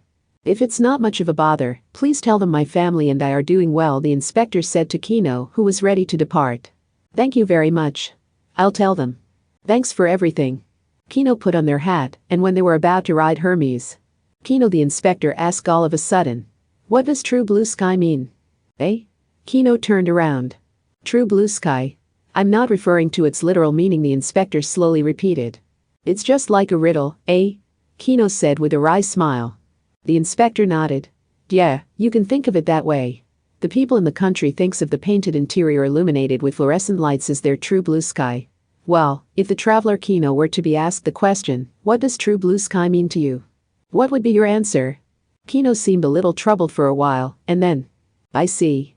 I will answer this. There's no such thing. Why is that? The inspector asked immediately. Kino answered with a gentle tone. The sky's blueness changes so much depending on the place, time, season and weather. And each one of them was beautiful. In those times I didn't think much of them, but now that I recall, I think they're all beautiful. I can't tell you which one is the true blue sky among all of the skies I've seen. That's why, there's no such thing. The me right now thinks so. The inspector gazed at Kino as he listened. Then, he nodded several times. Ah, I see. There was that sort of answer too. Hermes asked the muttering inspector, who had? My grandfather, the inspector answered immediately. Kino gave him a questioning look for a moment. And then, I see. You were asked the same question by your grandfather, right? Exactly. It was when my grandfather was on the verge of death. At that time, I was still too young to discern things. He said this. It doesn't matter whether you find the true blue sky or not. I asked, what are you talking about? And he said while laughing, that's why it doesn't matter whether you understand or not. Goodbye, Lunner, my dear grandson. And then he died. Since then, I would vaguely think from time to time what true blue sky really means. The inspector turned his back to the wall and looked at the blue sky. I don't know if your answer is correct or not. But, I'm glad I asked you. Thanks, the inspector said, still looking at the sky. Kino gazed at the same sky and gently spoke. You're welcome. This sky's blue is also very beautiful. Chapter 6. The finished tale 10 years later. It was 3 a.m. I finished my work at last. As always, I tidied up my manuscripts. As always, I put them inside an envelope. And as always, I stowed it inside the lowermost right drawer of my desk. It will be kept that way until my editor comes to pick it up. I stood up from my chair and slowly stretched as I walked towards the center of the room. I stretched from tip to toe, as if I was trying to make myself taller. After I made a sound like that of a kitten stuck beneath his 4 siblings, I felt my strength being sucked out. The fatigue which I have forgotten as I wrote on my desk for 10 hours straight suddenly came over my whole body. I love this feeling of exhaustion. The way I sank into my bed felt different, as if I were very heavy. If I let myself sink completely, I can let a number of hours pass by without thinking about anything. If I didn't let myself sink deep enough, my body would feel as if it were floating, and my head would spin. My mind would inevitably be overrun with various thoughts. My job right now. My plans for the future. If my thoughts stop with it, then it's fine, but if I inadvertently come up with a new story, then it's no use. I will not be able to sleep for a while. In that case, I will be lying on top of my bed in a strained posture, and if I don't commit into writing the things struggling inside my head one after the other in the notebook always by my side, they might disappear. Once I have finished everything, the sun would have completely risen. My exhausted brain felt admiration to whoever said the words, writers work throughout the day. I felt like I have the right to be lazy after completely finishing a story which has taken me so much time. I flopped onto my bed. Thud. My body rebounded, and slowly but surely, began to sink. My whole body felt heavy, and I don't want to move anymore. Even so, I moved my hand very slightly to remove my long hair which was blocking my breathing. It's still a bit too early for me to succumb to an eternal sleep. That's right. I'll go and have my hair cut tomorrow. My hair has grown so much after being neglected for some time. I suddenly remembered my teens, the time when I still had hair too short for a girl. A time when I still held a pistol and lived amidst gun smoke. And I remembered the day when it all suddenly came to an end. That cheeky motor rat Hermes, I wonder where he is and what he is doing right now. I wonder what he would say if he sees me right now, completely settled down in one country, and as a popular female author? That's right. I'll go and have my hair cut tomorrow. I can't make it as short as that time, but tomorrow, I'll go and have my hair cut. Having decided that much, I finally sank into slumber. A single motor rad, note. A 2-wheeled vehicle. Only to note that it cannot fly, stood on top of the sand. It was a sandy beach mottled with a rocky area. Various sizes of islands were scattered across the open sea. The waves were calm. The spring sun soaring above the clear sky leisurely warmed the earth. Away from the shores, the pine trees growing on the sandy beach increased in number. Soon the clump of pine trees became a beautiful, lush grove. The motor rad was parked midway between the shore and the growths of pine trees. It was packed full of traveling luggage. There was a box on each side of its rear wheel which was topped by a big bag and a rolled-up sleeping bag. A small wooden board was fastened at the bottom of its protruding side stand so that it would not sink into the sand. A lone human lay in hiding on the left side of the motor rad facing the sea. It was a young person, around mid-teens. Her blonde hair was trimmed short like that of a soldier, and she had beautiful emerald green eyes. The jacket and pants she was wearing were full of patches all over, and thick rubber-soled sandals were tightly bound on her legs. She was gripping an automatic hand persuader, note. A hand persuader is a gun. In this case a pistol. This persuader was installed with something like a rifle stock, which can be positioned against the shoulders and cheeks when aiming. With a tensed expression, the human spied with great caution towards the grove before her. Hey, I don't know who you are, but I think it's a good idea if you stop, the motor rad said, but the human did not answer. She kept her persuader positioned and her eyes gleaming, trying not to miss anything that moved. Well, people may have their own circumstances, but to attack Kino, of all people, the motor rad spoke again. Shut up. The human replied harshly, and then, with a tone somewhat softer but still with a hint of nervousness, asked the motor rad. So it's Kino, huh? The name of that traveler. That's right. And the one you're using in place of a shield is Hermes, the motor rad called Hermes said, and continued with a voice devoid of any tension. Anyway, it's nice to meet you. Ah. I'm Inid. Hey, that doesn't matter. The human called Inid yelled. Inid, eh? Nice to meet you, Hermes greeted. Ignoring this, Inid raised her body a little and peeked from the side of the sleeping bag. With her persuader steady on her shoulder, she aimed towards the woods and fired. 3 dry explosive sounds were heard in succession, and 3 empty cartridges fell on the sand. It was an automatic persuader which fires 3 rounds with 1 pull of the trigger. Tis. As Inid clicked her tongue, Hermes asked, You missed? Shut up. With skills like that, you will be the one to get shot instead. Inid laughed scornfully. That's what you're here for, a shield. If your wheels get shot by mistake, that traveler won't be able to continue traveling, right? I suppose so. But it's Kino we're talking about here, so. The moment Hermes said this, the sound of something cutting through the air was heard. Part of the sleeping bag burst open, and the feathers that it contained fluttered in the air. The bullet passed just above the ear of Inid as she tried to peek again. Her blonde hair was showered with white feathers. I'm sure Kino would fire without a second thought, just as you've seen. Inid's face stiffened and took refuge behind Hermes's engine. If you don't do something soon, Inid. Don't say my name as if we're close. Inid cried out while lowering her head as much as she could and swore under her breath. Why attack a traveler anyway? Just so you know, Kino's not rich. It doesn't matter. What's important is that I get to attack and steal from someone. What's that about? Without answering, Inid swiftly raised her head and while chasing something moving inside the forest with her gaze, fired several times in a row. 3 rapid-fired rounds, 5 times. 15 loud shots echoed in the beach. After firing, Inid quickly lay down, dropped the empty magazine, pulled a fresh one out of her breast pocket, and slapped it into the persuader. Damn. He escaped into the woods. You missed again? You're pretty bad at this, Hermes said frankly. I told you to shut up. Inid retorted angrily. Well, calm down. Nothing good comes from being impatient in a fight. I don't want to be told off by someone like you. But I suppose you're right. Inid took a big breath and lightly shook her head. Well, why are you attacking travelers again? Hermes asked, and Inid replied immediately. To be recognized as a member. Of what? Inid remained prostrate, and while keeping the persuader side-aligned with her gaze. Pirates. The pirates controlling this area have a custom. There is a test for anyone who wants to become a pirate, to be given on their 15th birthday. On that day, you have to attack the first person you caught sight of and steal their belongings. Kill if you have to. If you can't do this, you can never become a pirate your whole life. Oh, I see. But what if your opponent is abnormally strong? What if they fight back? That will have to depend on your luck. Luck is also important for a pirate. That is also being tested here. Oh, I see, Hermes said with admiration. As for me, today is that day. I will bring down that traveler and be acknowledged. I will follow my father's footsteps and become captain someday. And so I can't let my boat sink with just the first row. Inid said furiously with a stern face. You're quite desperate. So be it. I've lived for this day. I will win no matter who my opponent is. Inid tightened her grip on her persuader. With her emerald green eyes, she glared into the woods through the gap between Hermes's engine and frame. Now, come out. You've been making me wait forever, muttered Inid. After 3 seconds, something red disturbed Inid's left eye. She turned away her face in confusion. A single red dot of light now lingered on the top of her shoulder, at the place where her eyes had been earlier. The laser sight cut through the tiny gap between the engine and the frame.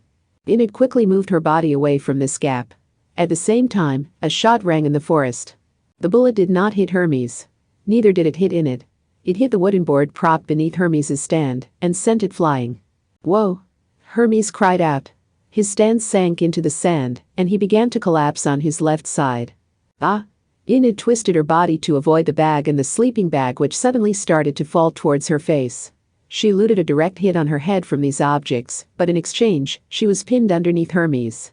Face up, both legs under the engine, and her right hand beneath the luggage, together with the persuader. How mean, the collapsed Hermes mumbled. Ugh! Enid frantically tried to crawl her way out, but her left hand only dug out sand. She pushed at Hermes, but he barely moved. Damn. You're so heavy. Get off me, you. Enid shouted. Don't make me do the impossible, Hermes said. While looking at the sky, Enid put all of her strength into pushing Hermes off. Somehow he budged a little, and when she thought she could finally free her left leg from under the engine, the sky became dark. Someone was looking down at Enid. She couldn't see this person's face because of the sunlit background, but this person's right hand was aiming a high-caliber revolver towards her. The red light, which should have been aimed at Enid, was pointing towards her knees.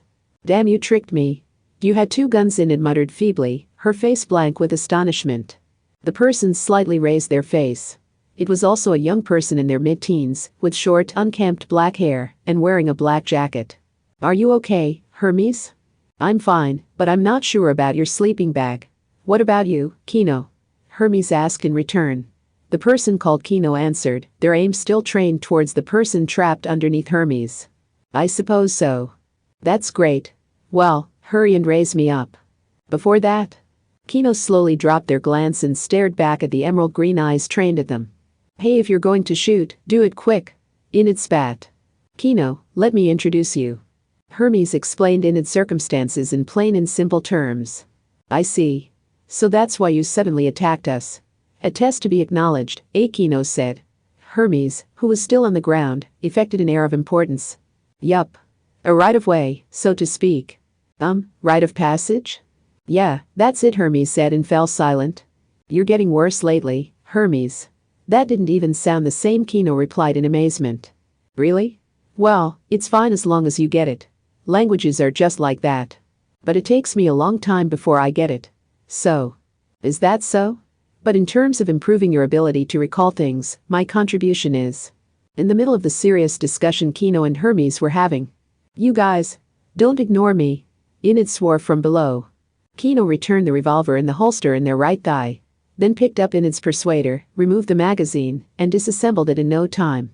Then they tossed everything in the distance. Kino took out a string from the overturned bag and bound the hands and feet of Enid, who was gnashing her teeth in anger. Afterwards, Kino pulled Enid free. Kino raised Hermes and tried to somehow balance his stand using the fragments of the wooden board. In the meantime, Enid tried to pull on the ropes with her teeth to escape.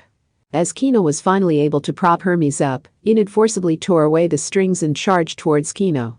Eat this.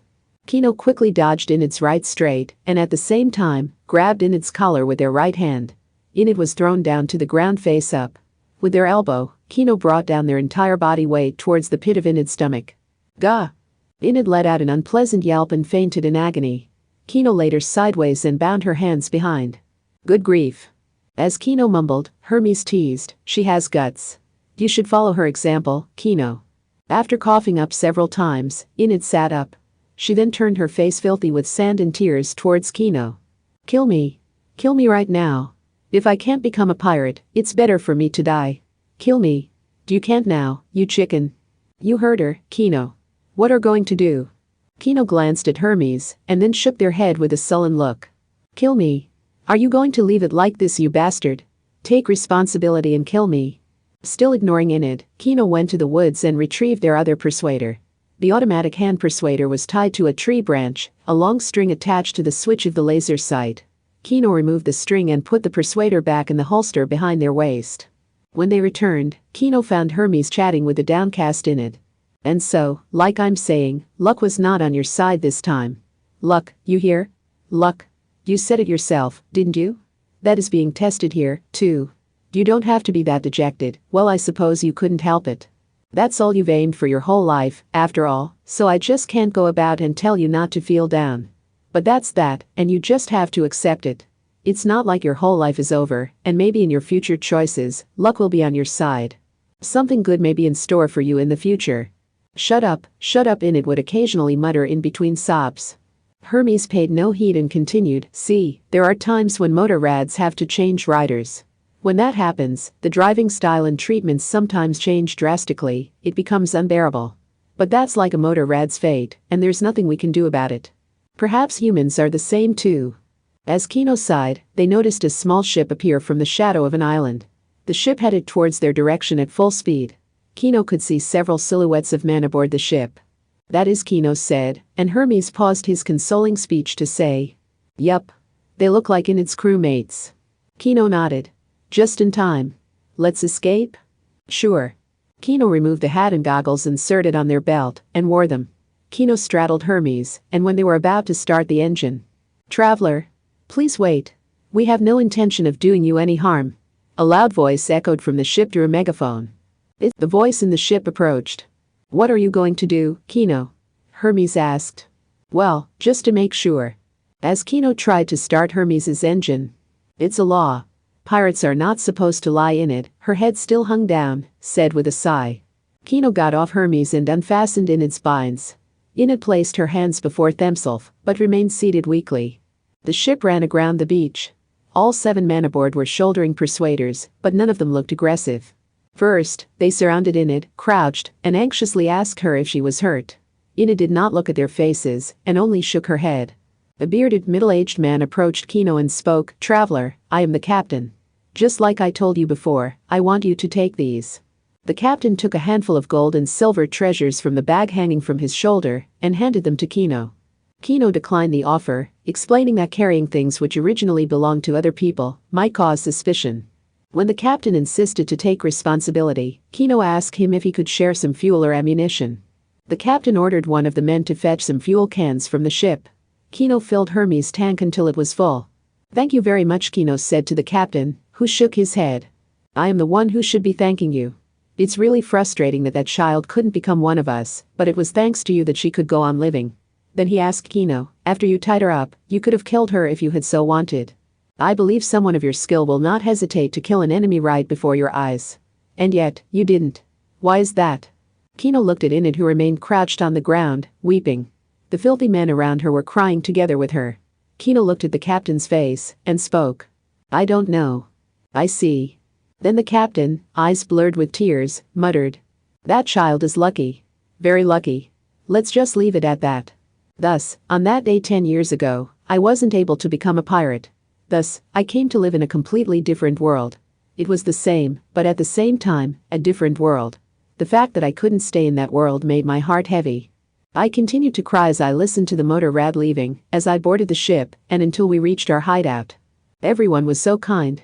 No one criticized me, laughed at me, or tried to hide their disappointment with smiles. I felt like killing anyone who would do so, but everything went well in the end. Even so, I went to an uninhabited island on my own without asking permission. It was a small island without any food or water. I spent about 50 days there alone. I did nothing but sit around the whole day in a daze. I thought that I might as well die from starvation. I might have really died for real, if it were not for everyone stealthily placing food and water near me. I am truly grateful to everyone. After that, I was taken in by a nearby country that secretly supported pirates, as required by law for those who fail the rite of passage. There I started to live a normal life. For the first time in my life, I went to school and studied. Learning about new things became my diversion. I finished school much earlier than I thought, and was hired in a publishing company much easier than I anticipated. It was much more fun than I expected. I ignored books until then, but I became fond of reading them. In time, I found myself wanting to write them, and soon it became my job. I would never know whether the work I have right now is more worthwhile than a pirate's.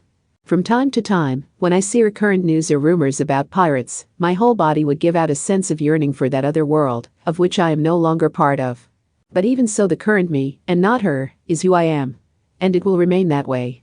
Ever since, I would check every single person who comes into the country, but no motor rad called Hermes, or a traveler called Kino ever appeared. I would surely welcome them if ever they did come. There's no way they could have been attacked and killed by bandits somewhere, right? Well, at least for them, such a thing is not possible. Now, I'll go and have my hair cut. I can't make it as short as that time, but I'll go and have my hair cut. Epilogue. Amidst the clouds, a blinder a. It was a mountainous region. The lined-up mountain peaks which pointed towards the sky still had snow in some places. There was a stream of melted snow on the gently spreading slopes at the foot of the mountain. It created a little pond of water, where there were brightly colored leaves and flowers of highland vegetation. Overlooking ahead was a sea of clouds, and the earth below could not be seen. A road was running along the slope. It was a wide, well-maintained road. Between the road and the mountain scenery, there were humans lying in a heap. There were adults and children, about 30 in all. There were 2 trucks loaded with traveling luggage parked beside them. From a distance, Kino was looking at the scene with a scope. Their brown coat fluttered as the wind blew. "How was it?" asked Hermes, who was parked on the road a little bit away from Kino. Kino said shortly, "No one is moving." "Were they killed? By a bandit or something?" Kino shook their head while peeking at their scope. "Everybody died with foams coming out of their mouths. Besides, because their faces were green from discoloration, probably." "Probably?" They did not know. "Huh? Did not know what?" Hermes asked. Kino stopped peeking, pulled some grass growing beneath their feet, and showed it to Hermes. A similar variety of this grass grows in other places, but there is a type which only grows in high regions. They did not know that, and they boiled and ate them like usual. Kino threw away the grass and looked at the group of corpses from afar. Those people, they did not know. It was last night, probably. "Oh, and they all died, eh?" Hermes said with an amazed and impressed tone. Kino narrowed their eyes a bit. "It's not something I'd love to see," Kino whispered. "Then why don't you just close your eyes?" Hermes teased. At the same time, a strong wind blew, and the hem of Kino's coat rustled violently. Kino held down their coat. As Kino looked towards the foot of the mountain, a big white cluster rushed up. Kino, Hermes and the corpses were engulfed in a moment. It became pure white.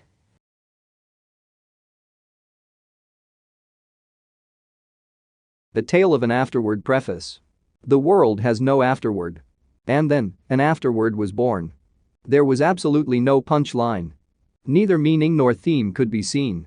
Only the slow turning of pages could be heard. That's right, I suppose, but… Suddenly, the voice of a human was heard. It was slightly high-pitched and was like that of a young boy. "But?" another voice asked, encouraging the first to continue. It was a rather boyish voice. There was a silence for a while, and then the first voice gently continued.